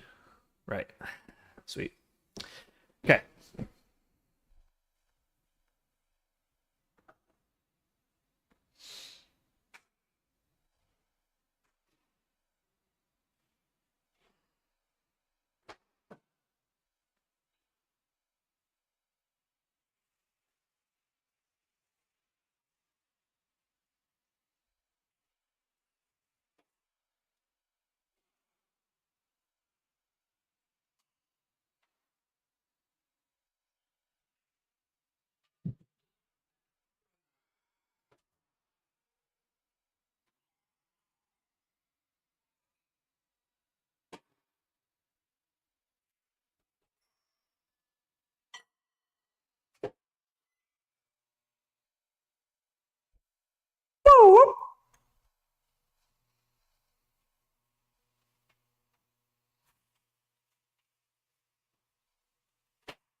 Oil or something? Somebody check.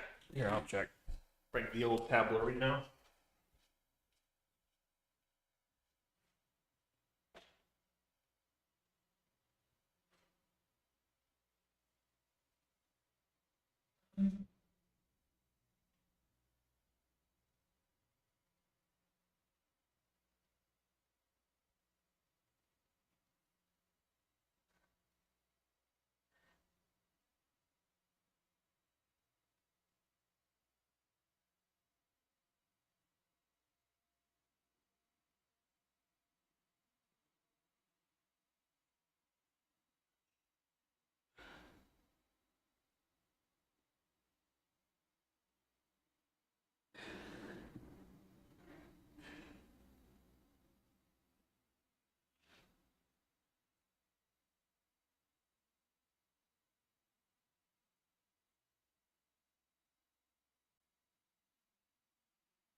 Boop, boop, ba-doop, boop, boop, boop.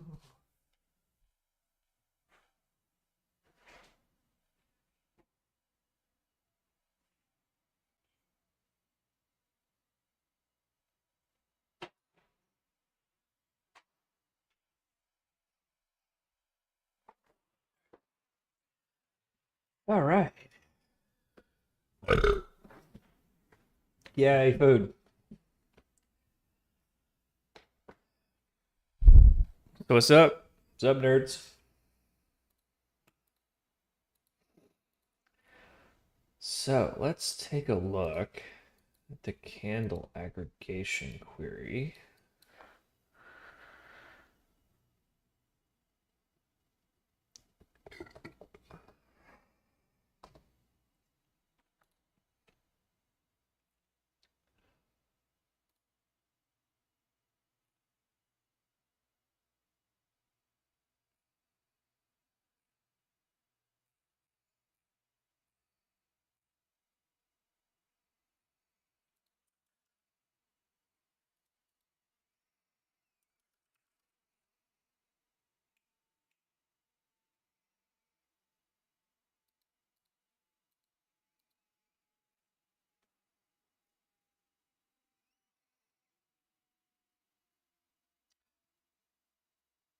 Oh,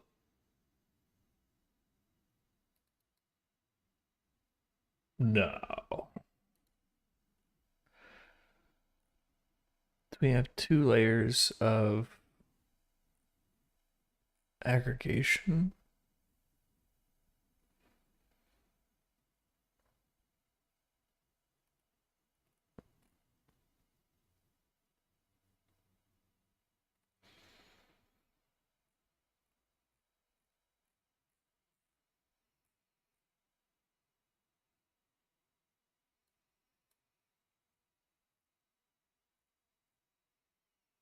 No, it looks like we only do it once.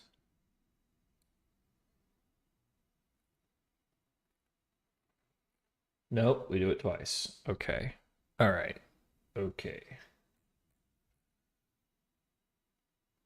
2 time buckets.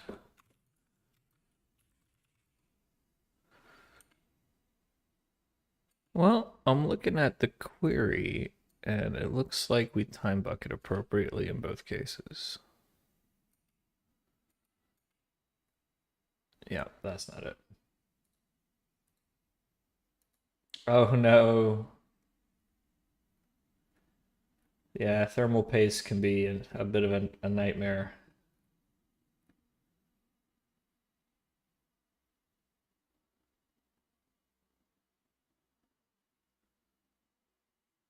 Oh no. I would recommend making sure all the screws are in the right places and stuff because like laptops are really, yeah. You don't want to have anything like taped down. It's all designed to within like a millimeter, right? So you want to make sure you put it together right. I hate laptops. I do. I have a pretty decent laptop that I just it's so fragile and like thin and heavy. It's like when am I ever gonna use this thing? I feel like laptops need to be cheap. Like laptops need to be cheap, tiny little things, and like if you're doing hardcore video editing or something, then you need a big expensive tower. But I hate this trend of like super powerful, super thin laptops. Your battery was bloated, like swelling, like that's really bad. That's like really, really bad. That's really, really, really bad. You should probably get a new battery. Like quickly. Or at this point, I would say just replace the laptop. I know that's heartbreaking to hear.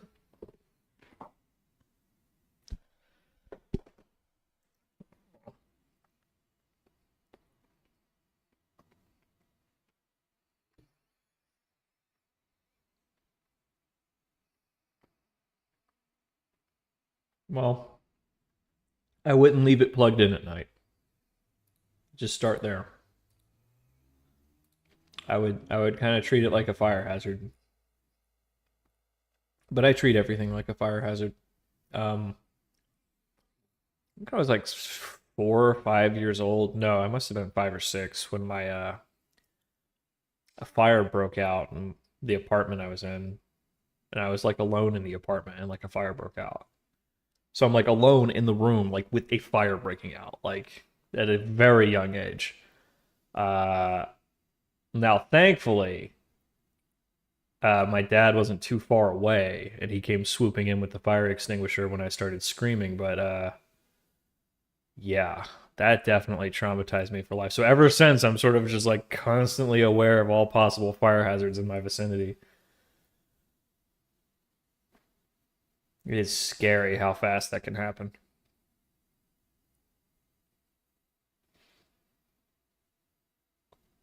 Oh, just the power bank alone. Yeah, yeah, that's smart. Yeah, get that battery out of there. Yeah. Ah, yeah. Batteries, man. I'm terrified of battery fires, battery explosions. Like when vapes first became popular, like there were all these horror stories about exploding batteries.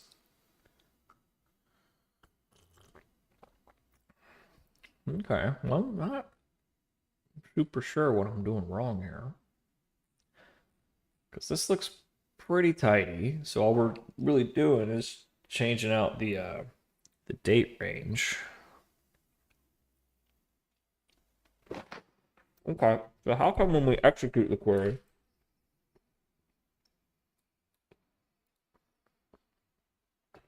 we get back bunk?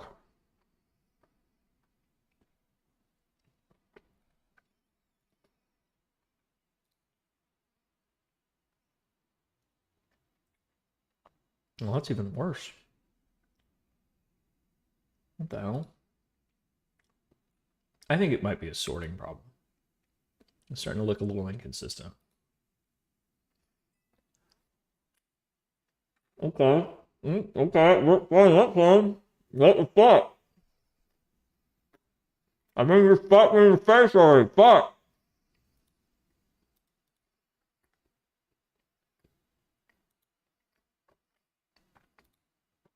It's a good sandwich.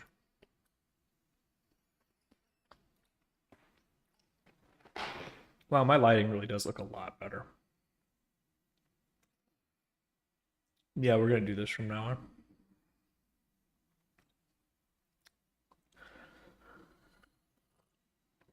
I think it's a sorting problem, man. I think they're not sorting right. So like it's inconsistent results. So let me clear and try again. See? Totally inconsistent results, man. That's got to be a sorting problem. All right, 48891.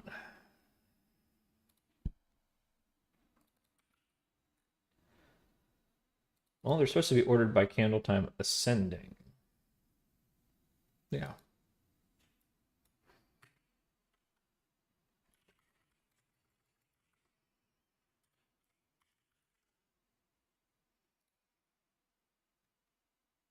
Okay, yeah, it's a sorting problem.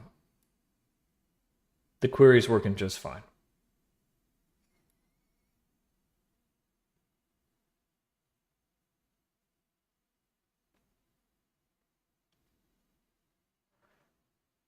Okay. So in the query, you know what I think it is? Is that when we were building the query over here, we were testing it just by like throwing it in the chart. I think the chart auto sorts.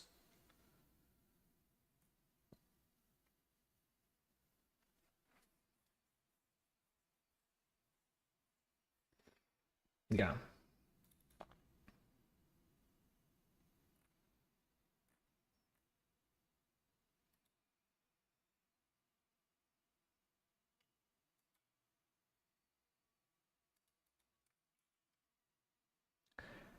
I'm gonna add a step.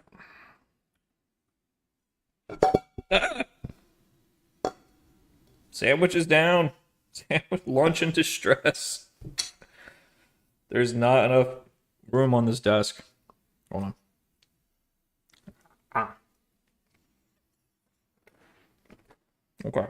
I actually have to clean up a mess. Damn it.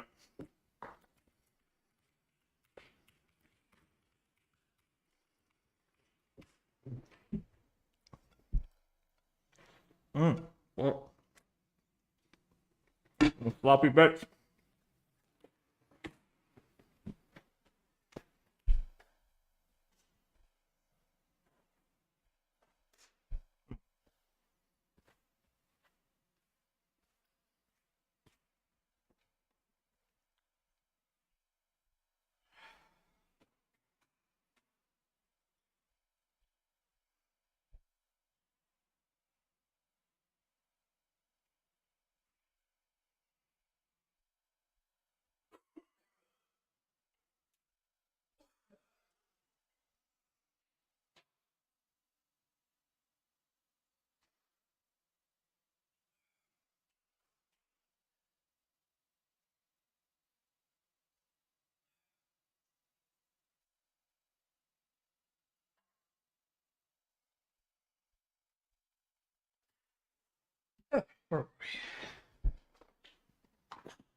How do I go short here?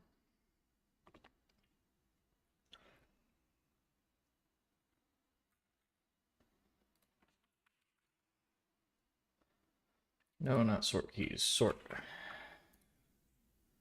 Order by. Yeah.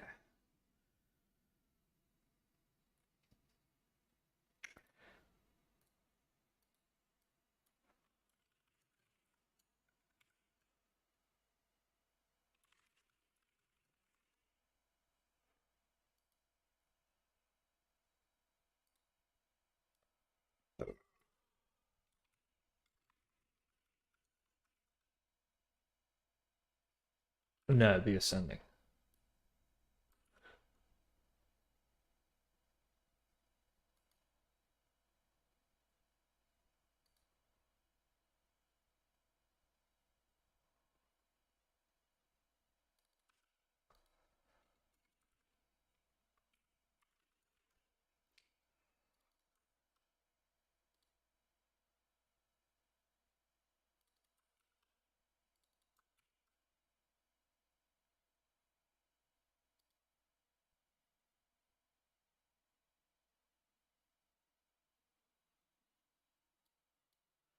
Probably do the sort as the last step. So join, mutate, sort, and then go.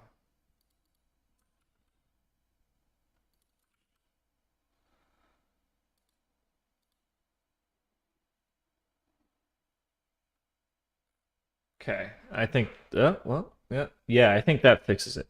I think when we mutate it, it breaks the sort, right? Or when we're joining and mutating, it's like breaking the sort. So then we have to resort it as the last step.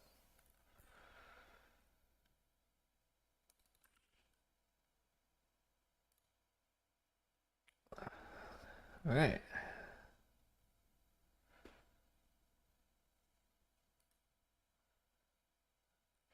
I'm gonna do a quick query analysis. Not the most efficient query in the world, but that's okay.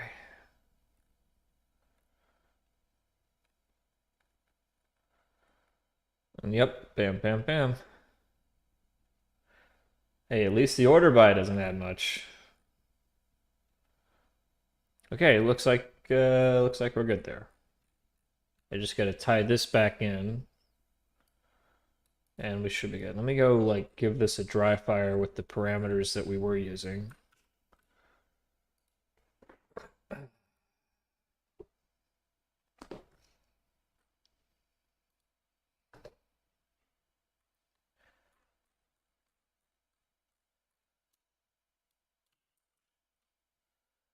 Okay, I got the params over here.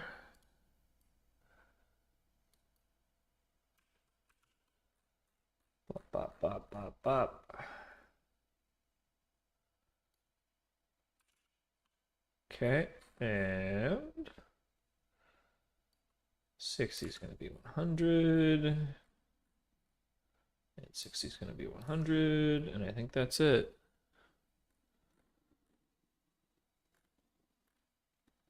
Okay, so it should come out of the gate sorted.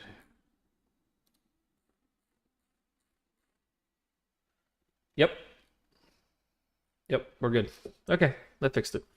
So now we have to retemplate that query so that we can put it into the cold.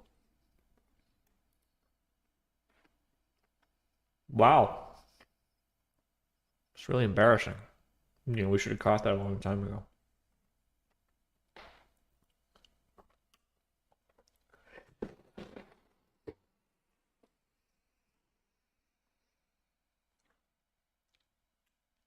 Oh, no, no.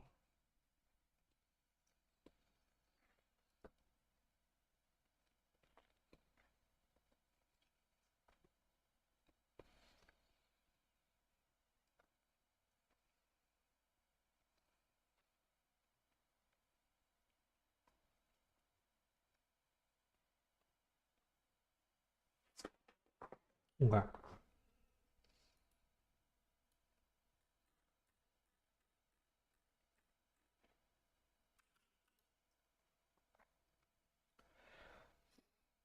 So let's pop over to the code.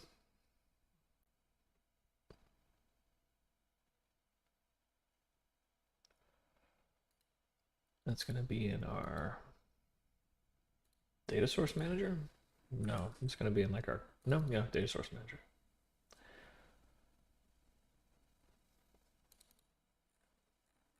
Yeah. Okay. Bingo, bango.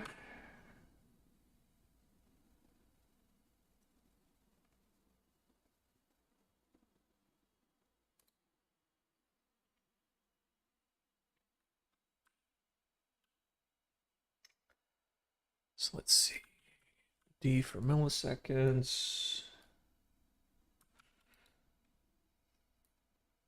Interval. Interval.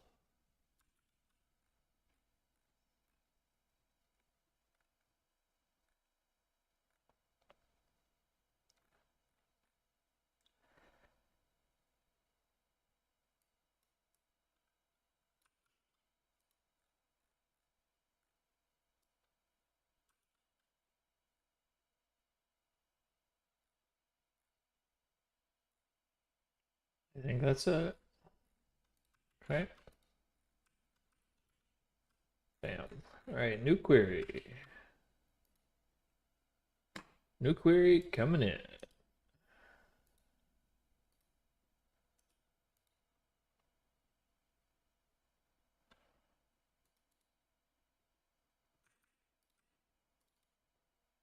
Okay, let's clean and install and go bring you around to the test environment.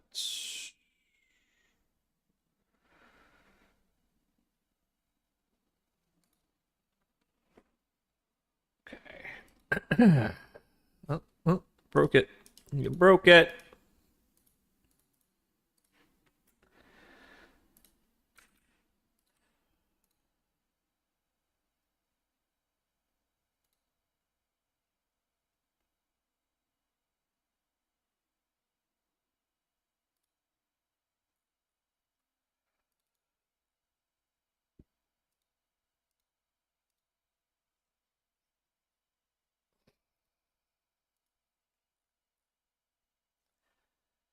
And the response is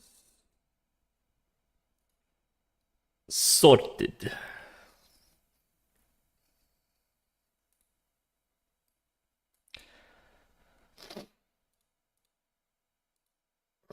This house is clear. I need to get my teeth cleaned.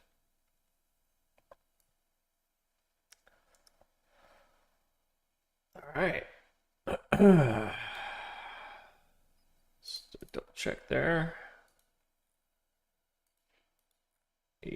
Yeah, we're good. All right, cool. So it wasn't my code that cracked. It was the query that was generated by another library. Ah.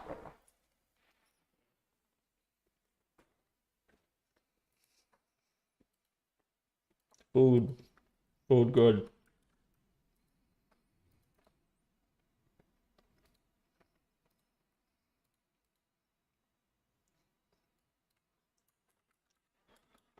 All right. Well, that explains that bug.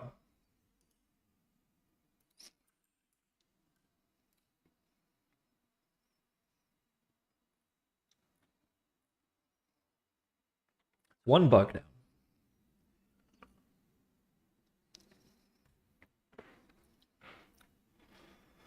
Yep. Yep. Yep. Yep. Yep. These look good. 930 and 700 milliseconds. Bam. That's what I'm fucking talking about.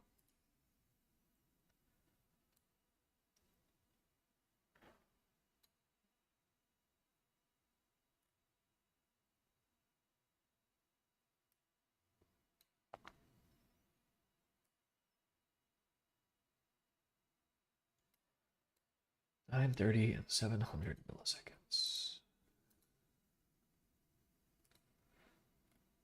931 and 500 milliseconds. Excellent. All right. I had the open. Now we just got to get it looping.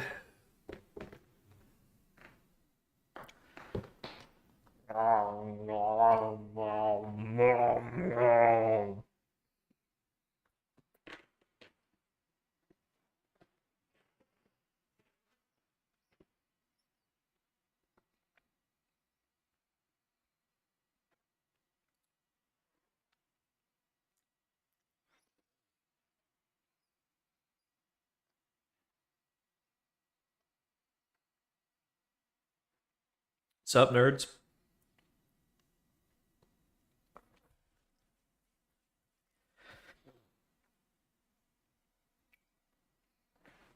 What a beautiful day, huh?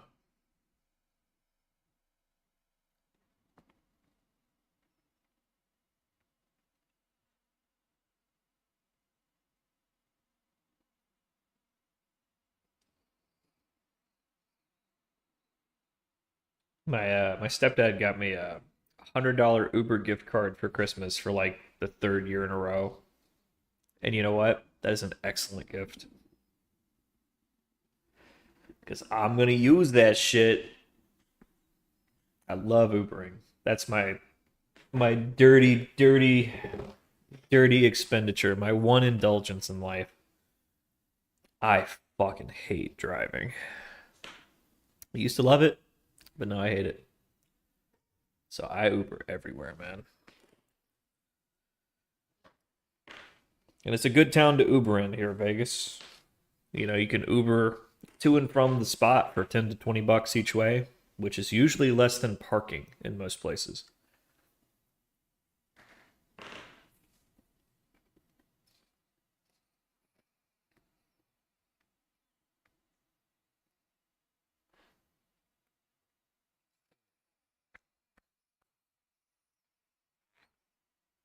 Mm-hmm.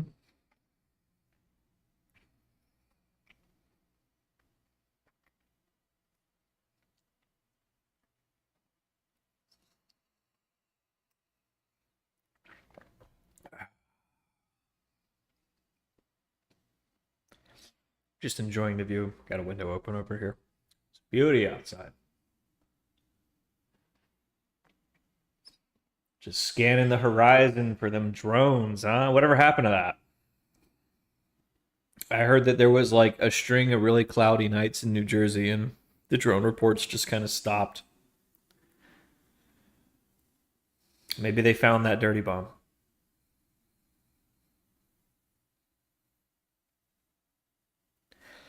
Oh, well, public transport in America is like a horror show. I mean, it's sincerely frightening. So yeah, I Uber.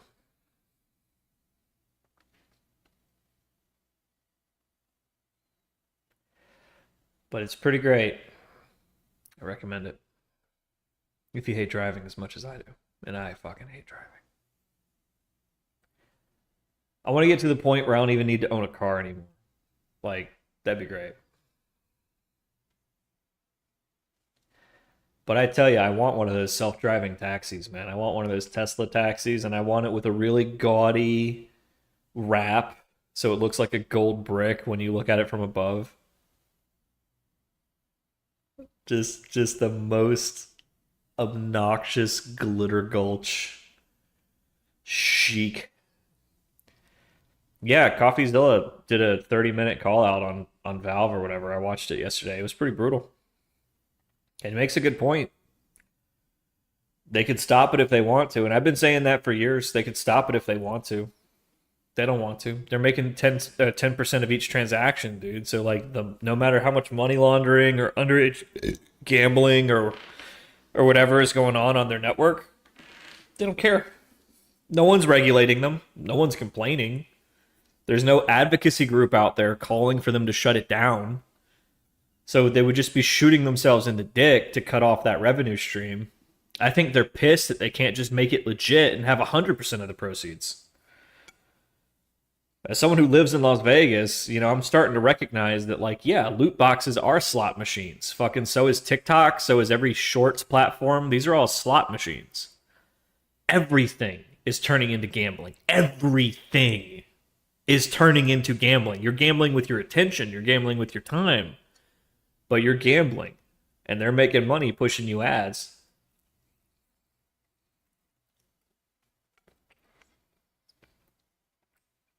I hate it. I really do. But there's a reason they're all doing it because it fucking works. It makes a lot of money.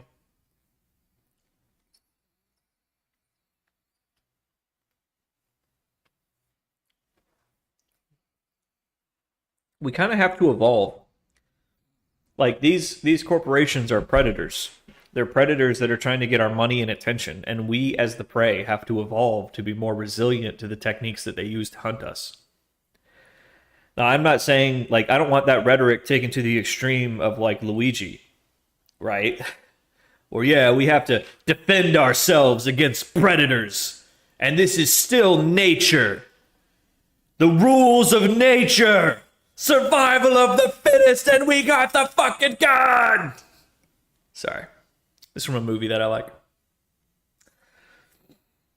No. I think we got to build up an immune system, man. The same way, like, we had to build up an immune system to the television's lies, like, we have to build up an immune system to the attention domination, like, the attention catching gimmicks of today. Like, our parents had to build up a resistance to, like, don't stare at every billboard while you're driving, right? Well, now we have the Sphere here in Las Vegas, which is a billboard the size of a goddamn skyscraper. We actually have skyscrapers with screens on them so big that I can read the text from 20 miles away. And you build up a resistance to it, to not get distracted by it. So they go bigger, so they go brighter, and it becomes this like arms race of attention. Attention in denial, attention in denial. I think eventually it just hits an apex and it just stops working. Otherwise, everything turns into cyberpunk. Like you walk around the cities in cyberpunk, like every surface of everything is a screen blasting ads into your brain, to the point where you're just numb to it. And when you're numb to it, it doesn't work anymore.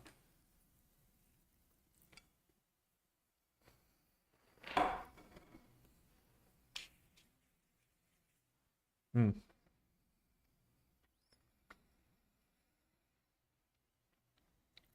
It's kind of fucked up.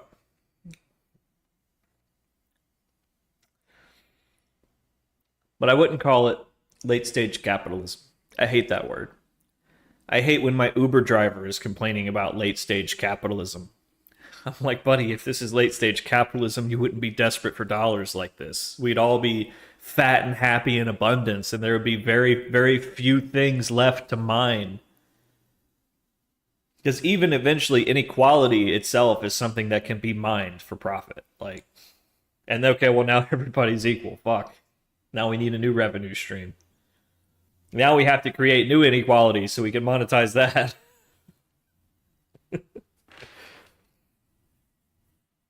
It's not late stage capitalism, but I would call it the golden age of fraud. This is the golden age of fraud in America. 100%. I would say that probably two-thirds of our economy is fraud. Fines, fees, forced participation in economies that don't have to compete in free markets, so there's waste, fraud, and inefficiency there. Like if all the insurance companies had to compete across state lines, like if we could have dynamic pooling of insurable people like we had before, or I could create my own pool of insurable people that's very healthy and we would have very low premiums, right? As one group, one buying, one power, right? That's gone now. Now you have to do business in markets in each individual state. They can't do business across state line. It exists through regulatory matrix, right? Like that's waste, fraud, and abuse. That's corruption writ large, right? If there was an actual free market there, who knows, right? Then they'd be incentivized to provide better care at a lower quality or at a lower price, right? Whoever can provide the best care per price point, wins at different price points, right? Techno-feudalism. Doesn't make sense. Just doesn't. They're trying it in China. It's not working. It's not just about what you can enforce. It's about what works, what's stable. Like we're literally watching the collapse of China in real time right now. Their population is collapsing. Their political paradigms are imploding. Their whole economy is teetering. They can barely muster up the economic force to build an aircraft carrier. That's pretty pathetic considering how much capital they command.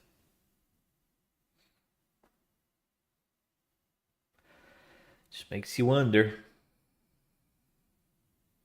Definitely seems like free market capitalism is the way. I think less regulation is better. I think less government intrusion into free markets is better, but that also means that we're going to see more rapacious exploitation, like you see at casinos, right?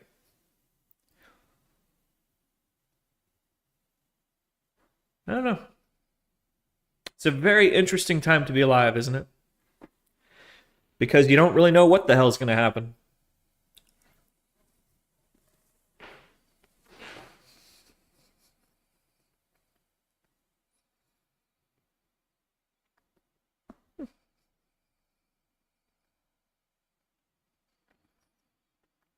Mm-hmm.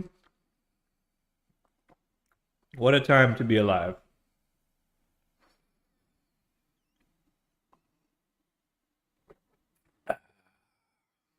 What's that old Asian curse? May you live in interesting times.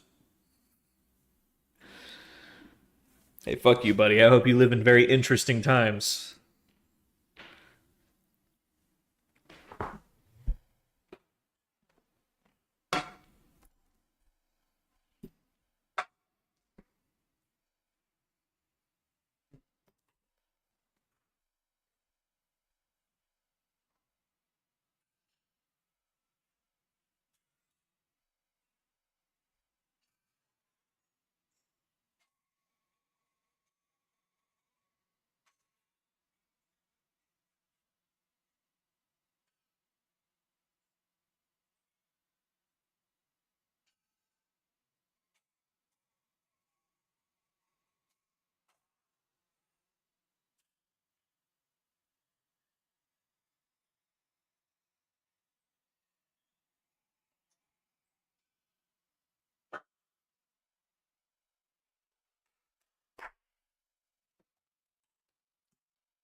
Need some good wireless headphones. That's what I need.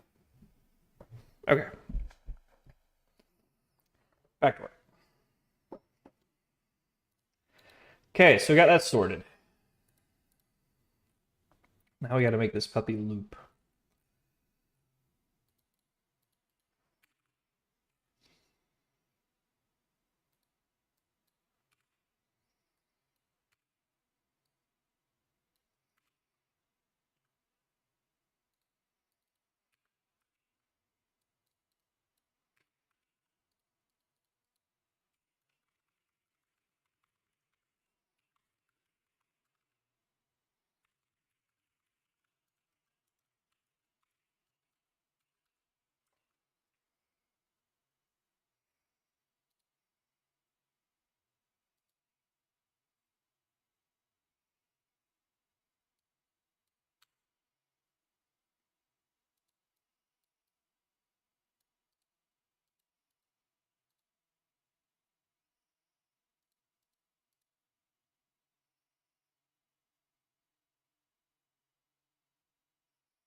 They don't have to be consecutive.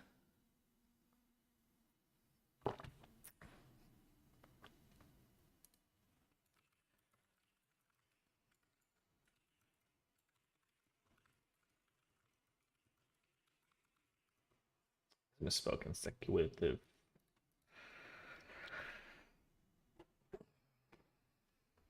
I am jamming out without you. I wanted to try something different. I was gonna do no music this week for this next week and see if that changes the numbers. I think I'm also gonna stream some gaming tomorrow.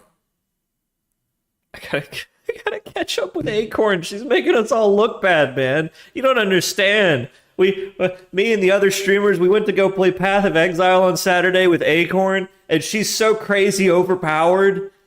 Uh, we're running at full speed trying to keep up with her while she's just storm clearing the dungeons with just this just radius of death.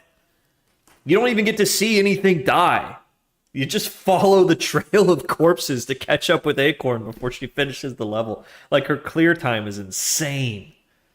She's been min-maxing her character, arbitraging the exchanges. She's got an insane fortune now because she'll just sit there and trade all day while she's streaming. Like, I love her to death, but oh my god, she's making it so hard to keep up with her in this game. So I think like all day Saturday I need to play Path of Exile just to like have a half decent character that I can play alongside Acorn with on Saturday night. So I was watching her build yesterday and I was just like, oh my god, like I have to start over. I have to start my build over. There's no way I can keep up with like how much DPS she's doing now. I got to figure out some kind of a support role I could play because she's clearly the tank. Anyhow. So yeah, gaming streams, we might do that. How do you feel about that, chat?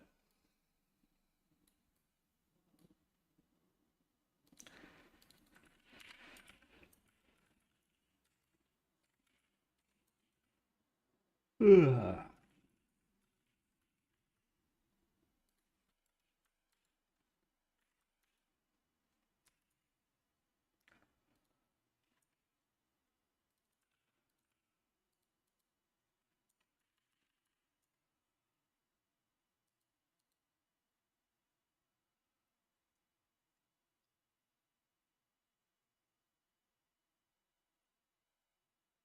God, I wish I could set the consumer before I finish the request. Like, that'd be great. But it's better to get the object back because this is the thing that we use to recycle them. So, but what concerns me is that I can do this. And I'm pretty sure that cancels all subscriptions across the whole platform. I'll have to check on that later.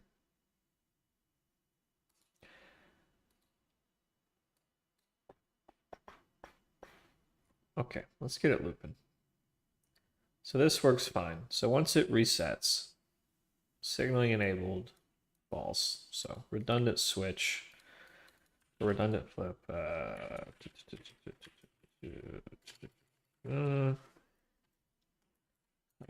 0, cancel subscription.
Okay. I'm gonna go feed this to Claude. And be like, Claude, you do it. Claude, you do it.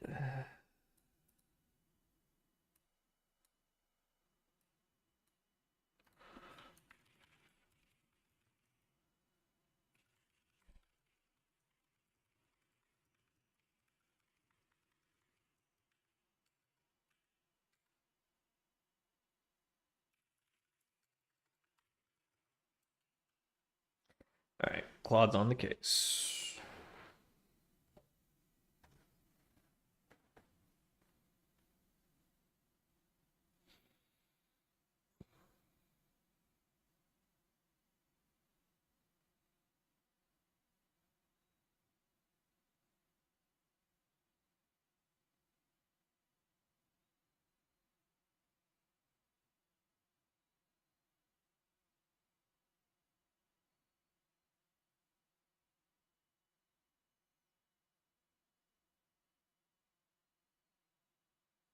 Well, it misunderstands where the data source comes from, but that's okay.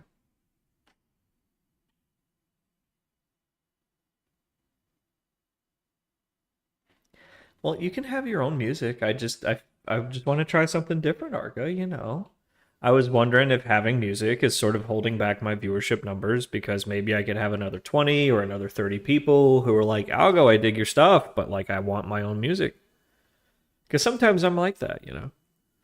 Sometimes I'm like, you know, I like this streamer and I dig the vibe they're on, but like I'm not digging the music. Or maybe I want to listen to something else at the same time and I have to do like layering and then now I've got music stepping on music and just gonna try it out for a while.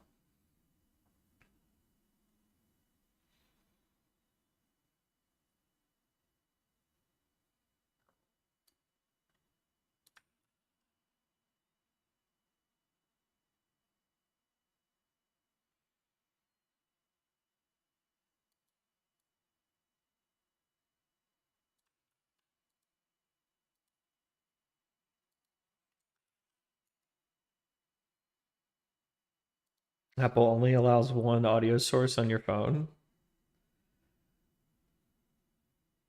Oh yeah, I guess they do that. Man, I'm sorry. That sucks.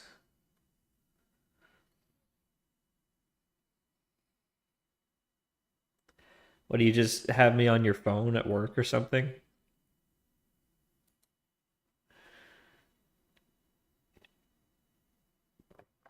Ah, okay. So I've been your talk radio. I get it. I get it. I'm sorry, dude.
Dark and quiet. You'll be all right, buddy.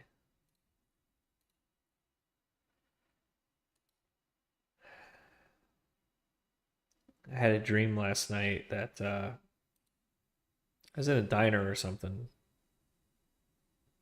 and somebody like pointed at the horizon, and I turned and looked, and it was like a mushroom cloud,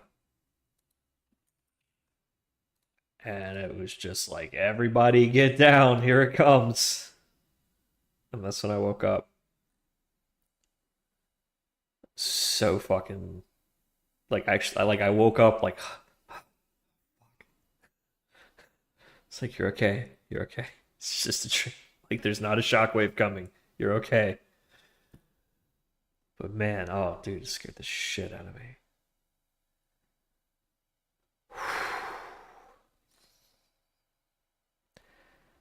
Nah, man, not Vegas. Because you know what? If Trump's for real about we're gonna have like a 250th anniversary party for America, like for real, then Vegas is gonna be the place to be, baby.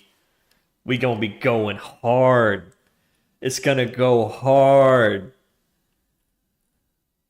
They're like, dude, Trump Tower out here. Like, we gonna have a party. There's only two Trump Towers that I know of. One's in New York, one's in Las Vegas.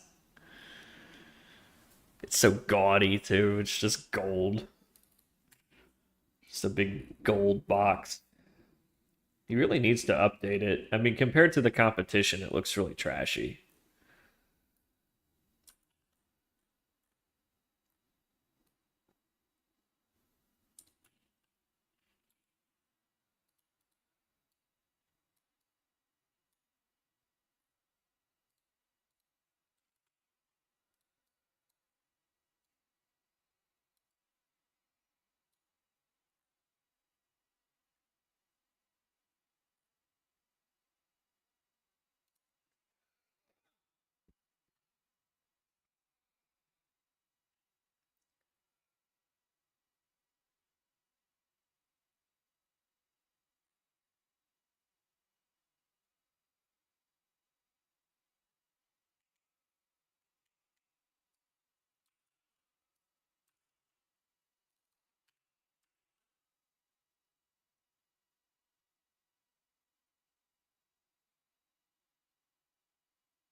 Start with today.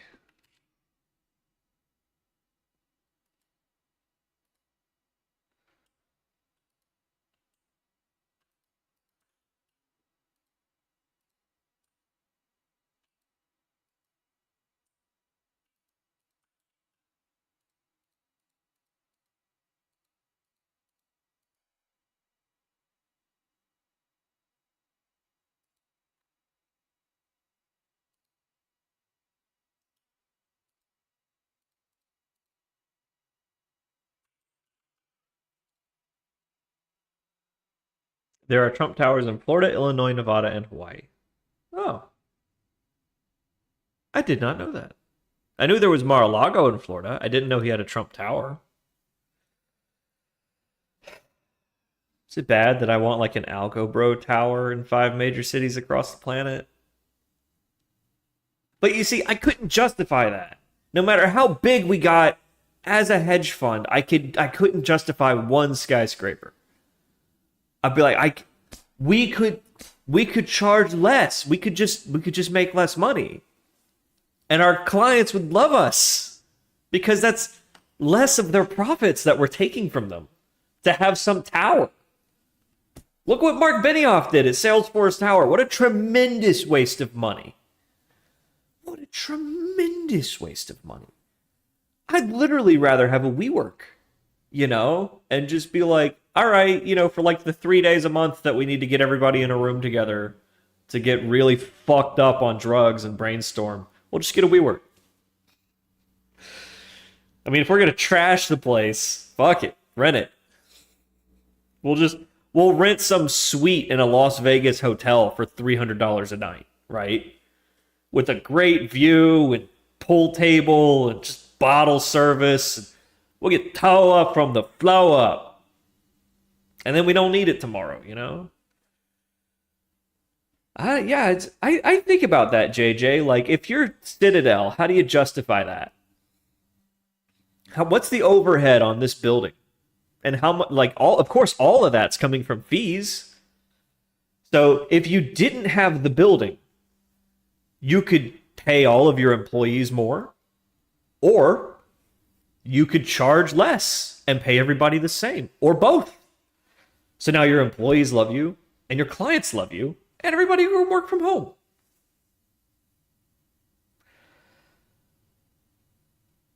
Oh, wait a minute. Is it? I don't know if this is true, but there were rumors going around during COVID when everything suddenly switched to work from home that it became impossible for compliance to be enforced because suddenly everyone's at home with Signal Messenger and no cameras and no compliance guy walking the hall, nobody tapping you on the shoulder. What's that you're looking at? Who are you talking to? You know, no phone records of the company, the office phone being used to call this person or that person. There were allegations, speculation that there was a lot of cheating going on when that happened. A lot of collusion. God, remember the COVID markets, JJ? In retrospect, man, I wish I had been a lot more aggressive. I really do. I was listening to an interview with Dan McMurtry the other day, who runs Tyro up in New York, and he had the same regret. He was like, "We nailed the crash. We fucked the bounce." It was like at a certain point, I just didn't want to believe that it wasn't the end of the world. I'm the same way. Yeah, yeah, you can only connect the dots in hindsight. At the time, I thought that the market was crashing because it was pricing in the amount of people that were about to die and the amount of labor force that we were about to lose. Like, I was thinking of it strictly quantitatively. I was like, okay, so how bad was it for the duration of World War II? What was the over under on that? Okay, so the market has priced in approximately 5 World War II's worth of deaths in the last week. Oh, fuck. And so my heart started beating out of my chest, and I couldn't breathe. And I was like, wait a minute, is this really it? Like, is this the end? And then I couldn't get out of bed for a week. Yeah, like if we're all gonna die, like if the VIX is high, fade the VIX, because only two things can happen. Either the world's gonna end, or it's all gonna chill out. Nothing predicts low volatility like high volatility, and vice versa. When the market gets too complacent for too long, people get too heavily invested with too little risk margin, and then the slightest volatility event blows them out and it cascades. Nothing predicts high volatility like very low volatility. Nothing predicts low volatility like very high volatility. I love it. Wax on, wax off. And I think that's the strategy of 50 Cent. He's a famous trader, not the rapper. It could be the rapper. We don't know who 50 Cent actually is, but I think the 50 Cent trader has been around longer than the 50 Cent rapper has been wealthy enough to make such trades. But it's basically whenever the VIX, which is the volatility index for the market, is too low for too long, this trade starts happening on the tape that we can all see. Somebody starts betting very heavily that there's going to be an explosion of volatility at some point in the next 90 days. And they keep making this bet over and over and over again. They call them 50 cent because they buy the options that are 90 days to expiry that cost roughly 50 cent, right? So there's sort of like a crest of the volatility wave that they aim for that usually costs about 50 cents. So they call the trader 50 cent. Anyhow, that's the whole strategy, is that when the markets are too calm for too long, you just bet that everything's going to blow up. And it generally tends to. With that kind of strategy, you might lose 9 out of 10 times, but when you're right big. You just got to have the patience and the bankroll for it. All right. So, loop. Is it looping? Can I get my ADD under control? Long rock and roll. Oh yes, so find next so can't be weekday, right? So if it's Saturday or Sunday, return false. Otherwise, right? We want to make sure that it's after our or before our start time.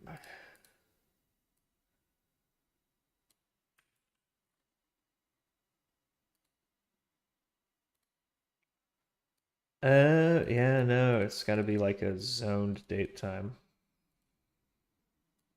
Yeah. Let's be specific about this, right?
Yeah, it's not resubscribing. Okay.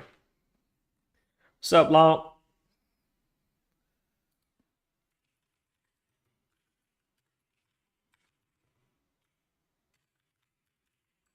See if I shout out in all caps, it'll shout you out even louder.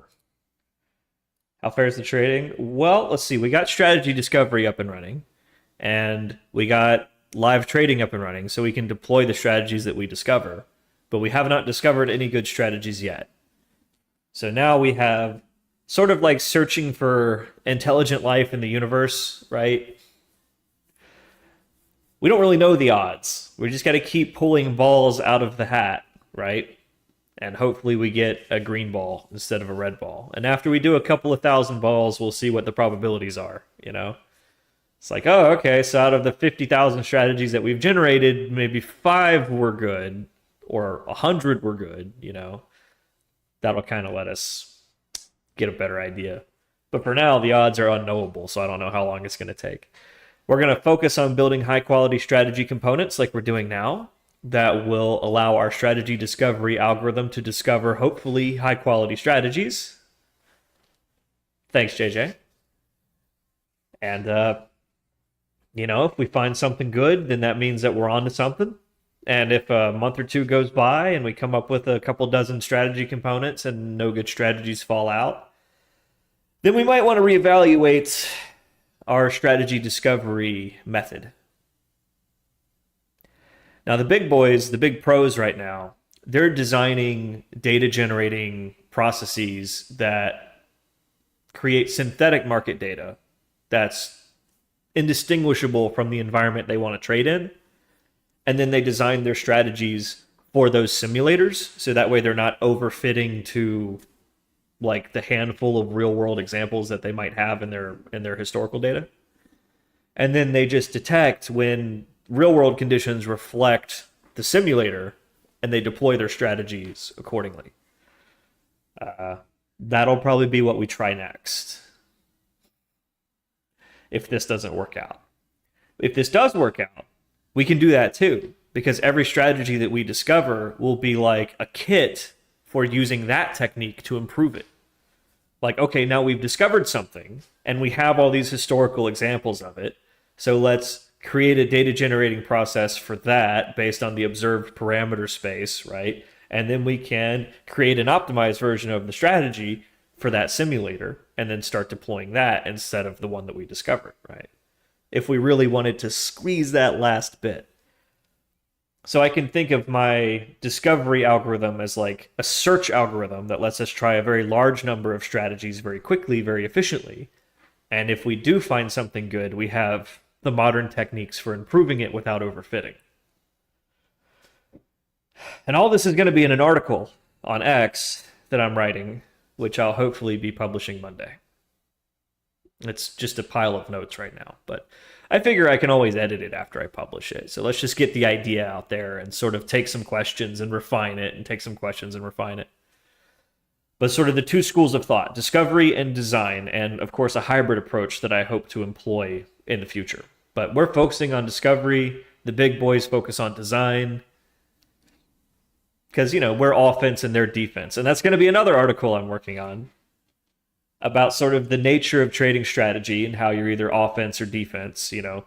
If you're defense, then you sort of want to deploy your strategy when conditions are normal and you want to avoid chaos. And if you're offense, then you only want to deploy your strategies when conditions are abnormal and you want to avoid normalcy because you have no edge, right?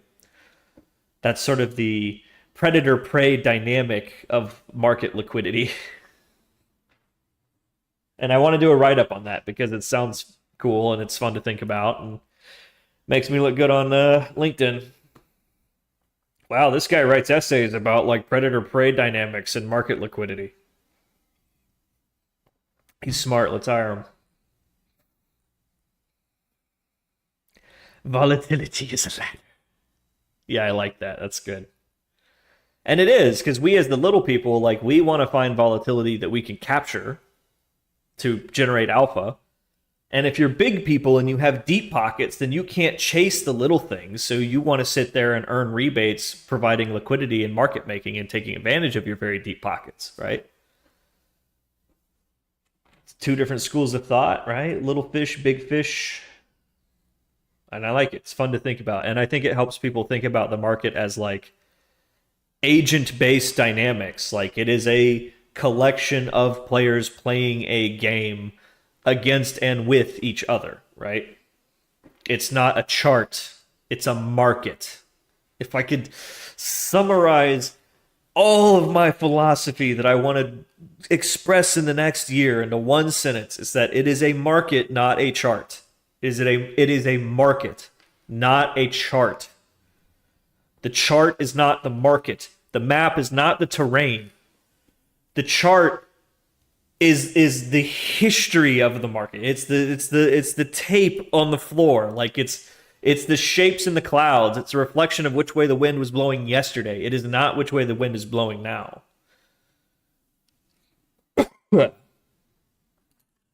Exclamation point TA.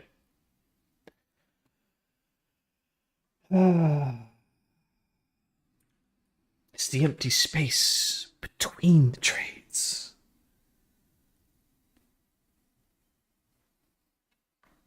Shut up. Shut up, chocolate.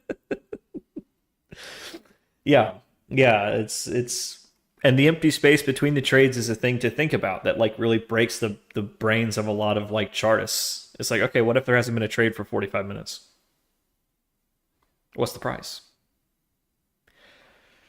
Then you have to go back to, well, there's a spread. When a buyer and a seller love each other very much, when two parties disagree on value but agree on price, a trade is made.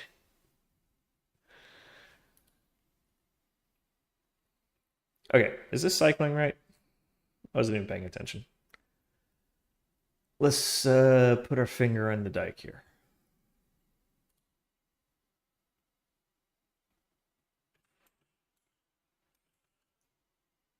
Let me just put like rescheduling. Oh, you know what it is? You know what it is? Yes. Oh no, that should be working. Yeah. We don't have any kind of a check on that, so yeah.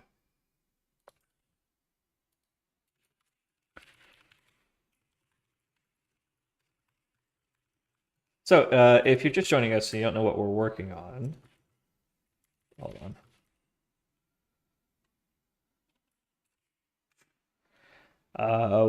We are working on an anomaly detector, which we are calling the Eye of the Open. Which, if you'll do me this solid, the Eye of the Open. So when the opening bell rings, that is, well, of course, you know, there's pre-market trading. So before the opening bell, trading is open to a certain extent. It's kind of like a soft opening. You know, it's like an out-of-town preview, but it's in town.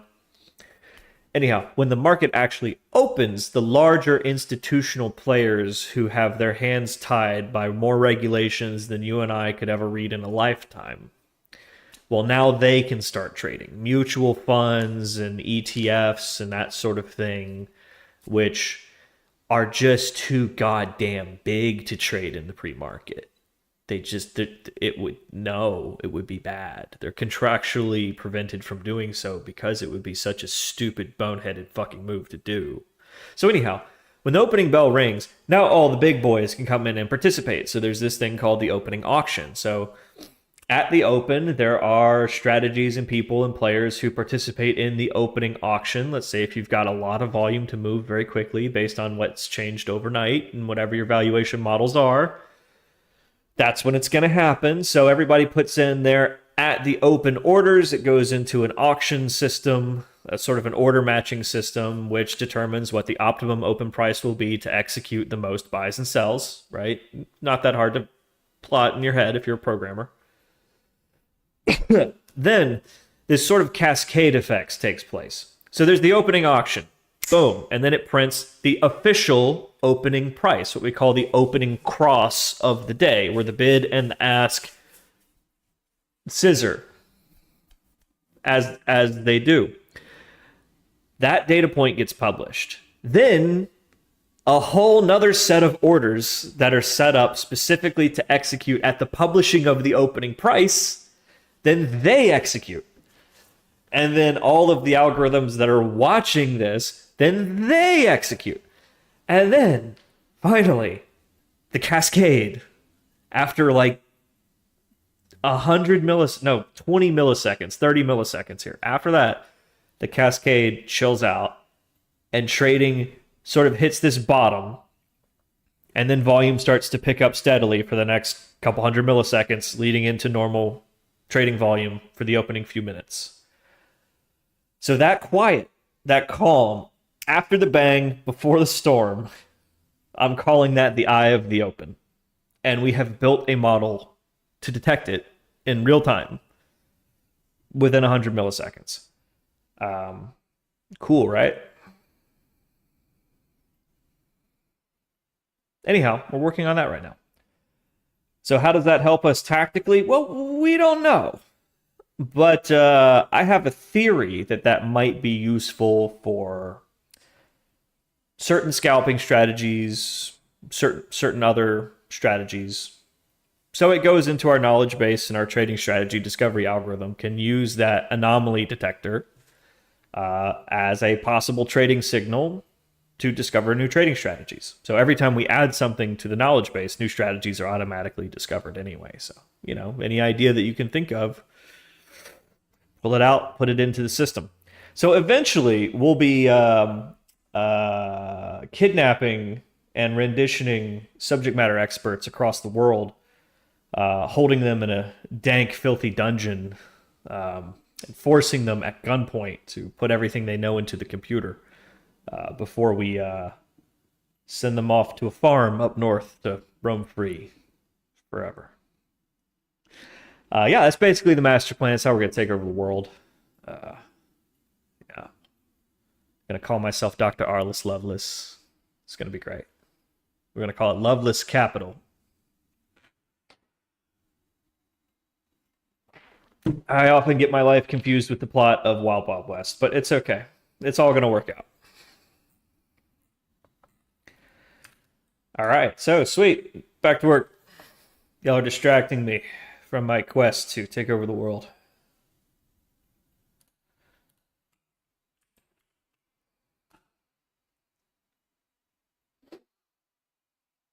So what's y'all's plan to take over the world? Surely y'all has one too, right? How come we're not getting one for Tesla?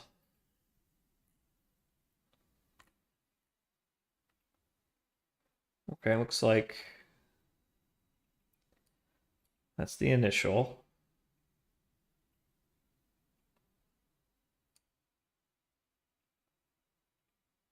Well, that's not right.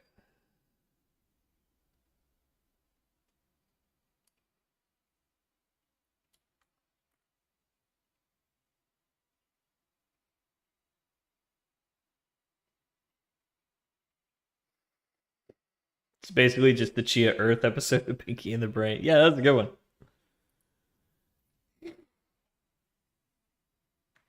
That's a good one. If I had to guess what the eye of the open signal might be tactically useful for, if we wanted to trade at the open, we wouldn't want to trade at the opening auction. And we wouldn't want to trade in the chaos of the first few milliseconds, right? So we would want something that tells us the first possible opportunity to make a decision after the opening chaos. That's kind of the general idea. It's like, I can imagine that being useful. And if it's not, in theory, this should only take us like a few hours to make one of these things, so it shouldn't be too much of a time sink, and it stays in our knowledge base forever. So like if 5 years from now we have some other thing that can combine with this to create a new strategy, maybe it pays a dividend then. We'll see. I'm not exactly sure this is going to work, but that's what we're doing. So it looks like we over reschedule. Okay, so we do it the first time. Let's just walk through it, because this is kind of a mess.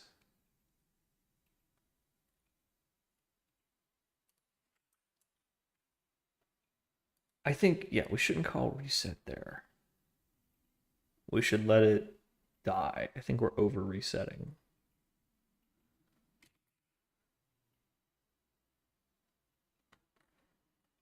Because this thing, whatever.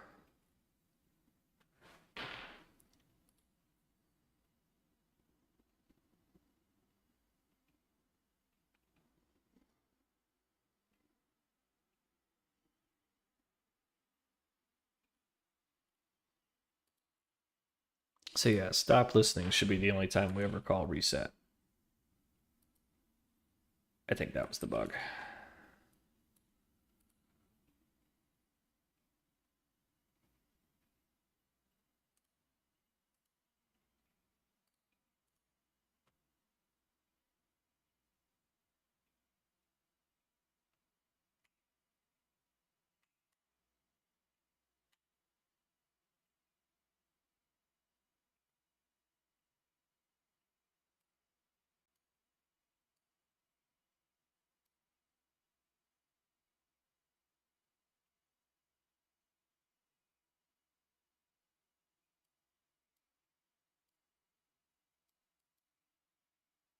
Okay, well, it seems to do the first day all right. I'm still concerned about that double scheduling. How's that happening?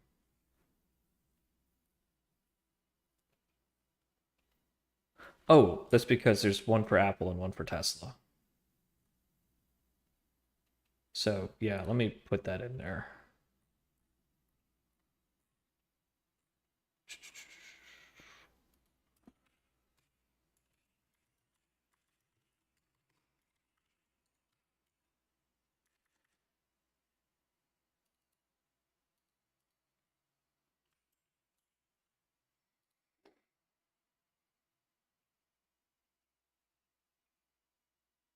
Yeah, one for Apple, one for Tesla, one for Apple, one for Tesla. Apple terminates, Tesla doesn't.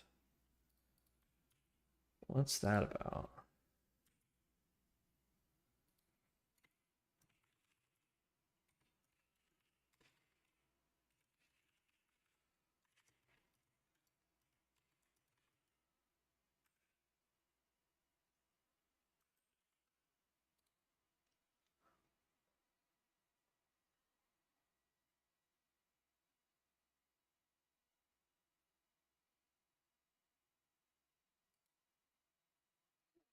Is this project already running? Yeah. Yeah, we've already got strategy discovery up and running. We've already got live trading up and running. Now we're just trying to discover good strategies.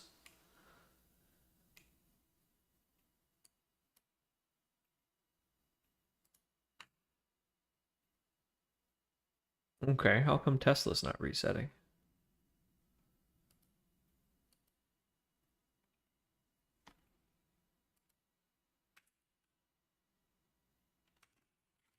Nothing is synchronized.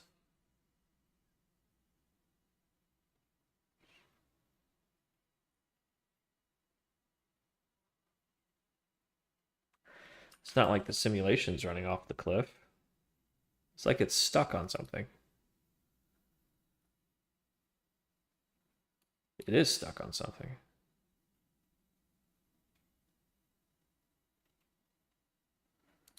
What are you stuck on? Oh, find next trading day has wandered off into infinity. All right.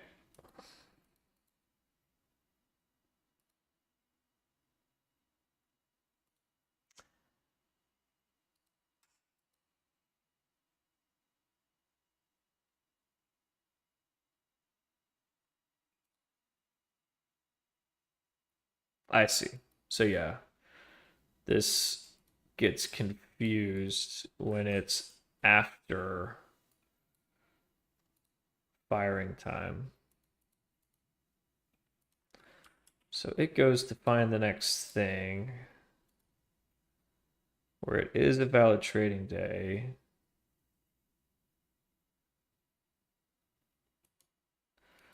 Ah, it's after start listening, right? So it goes to the next, which is also after start listening, and then this goes infinitely.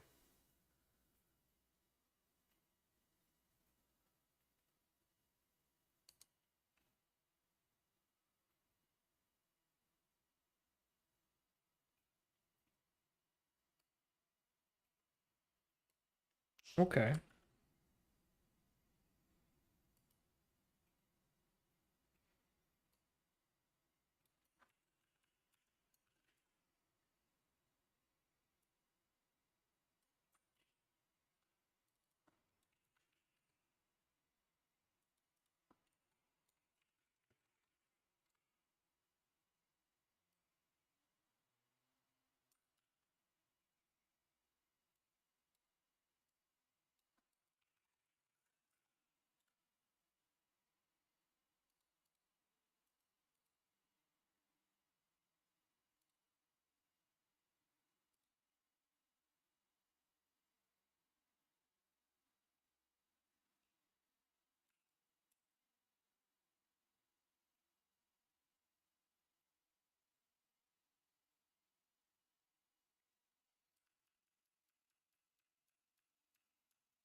Like we have to reset the time after the first day fails. So if it's not a valid trading day, then we need to reset the time. I think it's just that simple. Well, no, because it would be a valid trading day later in the day. So we do need to account for that time to know if we need to add a day. But if that's the case, then we need to reset a time. So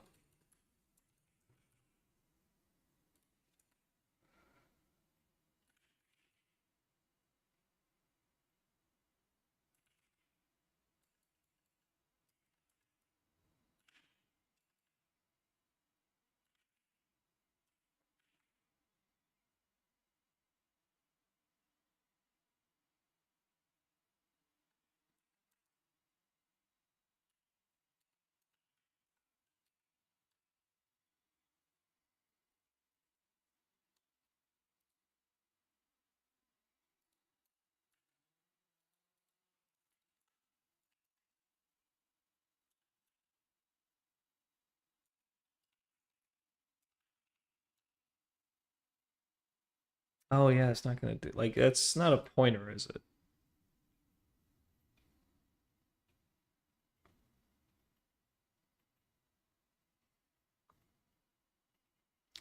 Yeah, this isn't a holiday thing. The week we're testing on doesn't have holidays. We have holidays in the system. We'll do that last.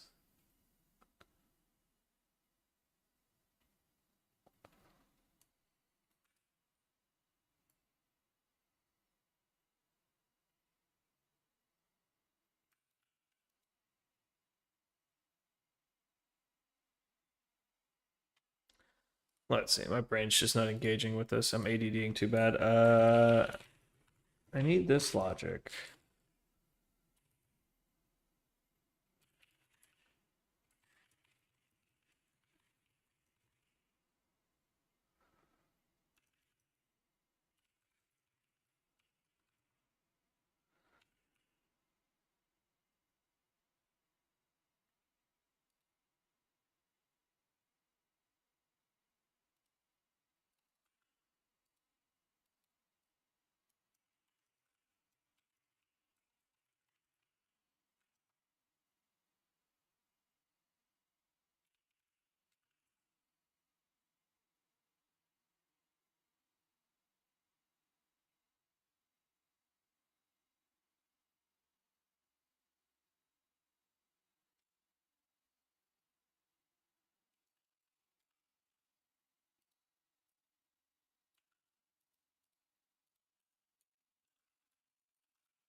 Okay, yeah, that makes way more sense. Thanks, Claude.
Well, Mr. Friend, you may not know this, but in the late 1960s and early 1970s, there was a string, well, there was a whole theme of movie making referred to historically as black exploitation, with titles such as Blackula. And yes, they are great fun if you're looking for something to kill an afternoon with. I highly recommend. Oh fuck, what was it?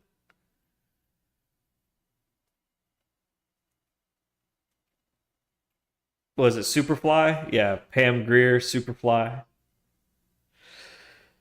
Ah man, takes me back. Takes me back.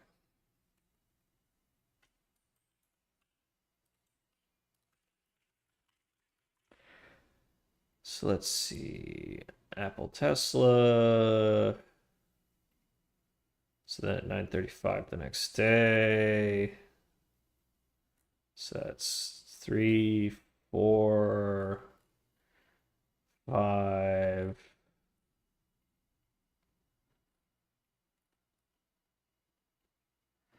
Six.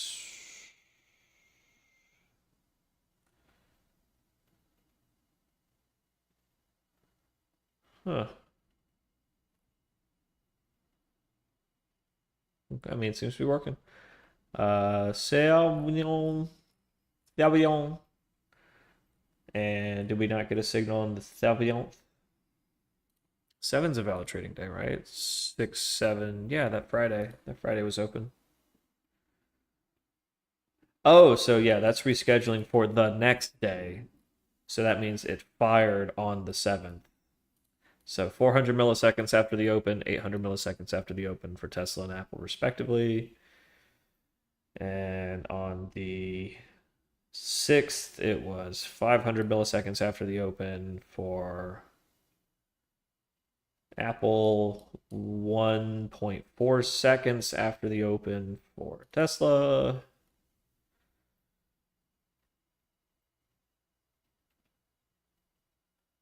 Exactly 1 second after the open, 1.4 seconds. Is that 1.4 seconds 2 days in a row? Interesting. 6.5, 6.6. Interesting.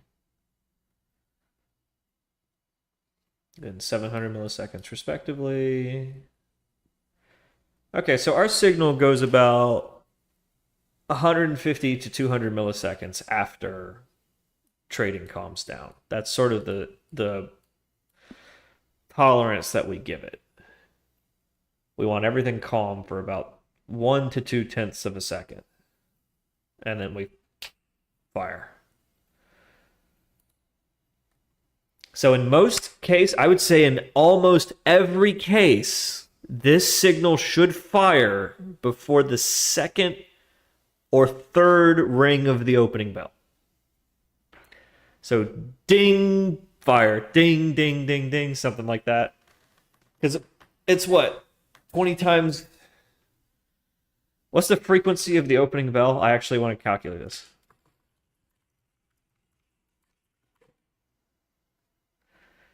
It's like 100 times a second or something. I used to know this. I read it in a white paper. Somebody took the time to fucking measure it. Come on, man. What frequency does it reach? How many times per minute? I think it's 4 times a second, right? We could go measure it if we really want to. We could pull it up in Audacity. Well, let's just say it's 4 to 5 times a second, right? So that means 200 milliseconds in, it should ring for the second time, right? And our signals are firing at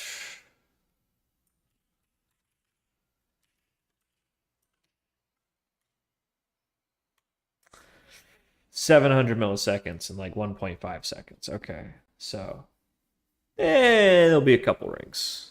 There'll be a couple rings.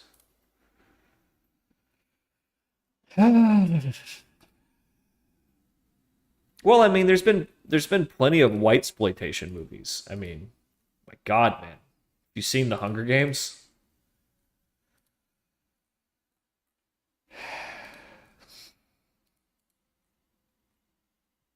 I mean, take your pick. Just about any anti-human propaganda is picturing the white Western world tearing itself apart. And it's like, yeah, but come on, wasn't Star Trek more fun? Where it's like everyone's getting along and we're sort of past all this bullshit and we're sort of working on bigger, more interesting problems together. Isn't that cool? How about a vision of the future like that? Instead of a vision of the future where like this is the peak of civilization and it's all downhill from here. I guess every generation thought that this is the peak of civilization and it's all downhill from here, right? It'd have to be pretty shitty for you to think that this is not the peak of civilization, right? I'm sure in the trenches of Verdun, they weren't thinking, this is as good as it's ever going to get, boys. Late stage capitalism.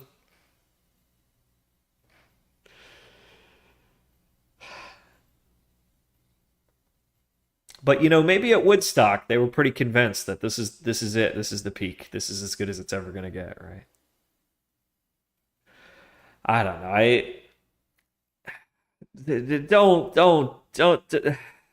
Don't get the wrong idea, kids. But Donald Trump said something in his inaugural address last time around where he said to be an American is to be an optimist and to know in your heart that better days are ahead, right? Something like that. And that really resonated with me. I liked that. That was good. You know what pissed me off though? And I don't know why I didn't hear anyone complaining about this.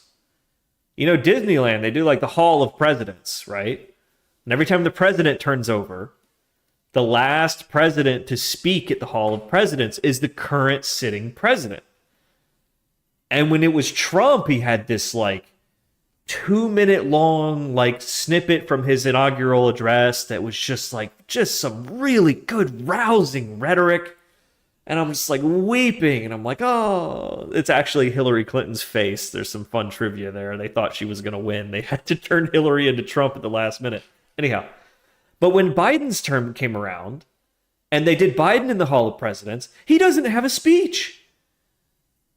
He does the oath, and then that's it. And then they just move on. And it's like, come on, man. But Biden could get a cool speech too. It doesn't seem fair, man. It just occurred to me the other day. I looked it up. I was like, oh yeah, Biden's in the Hall of Presidents, right? I was kind of a Disney kid. But yeah, I was really disappointed to learn that he doesn't have a speech. It's like, come on, man. Come on, man. You know the thing. It's just, I want to go hack it. So at the end of the thing, he does the oath, and then he just starts talking about, Cracker Jack was a bad guy, or whatever his name was. What the hell was the guy's name? It's like Rice Krispie or something. What was the guy's name?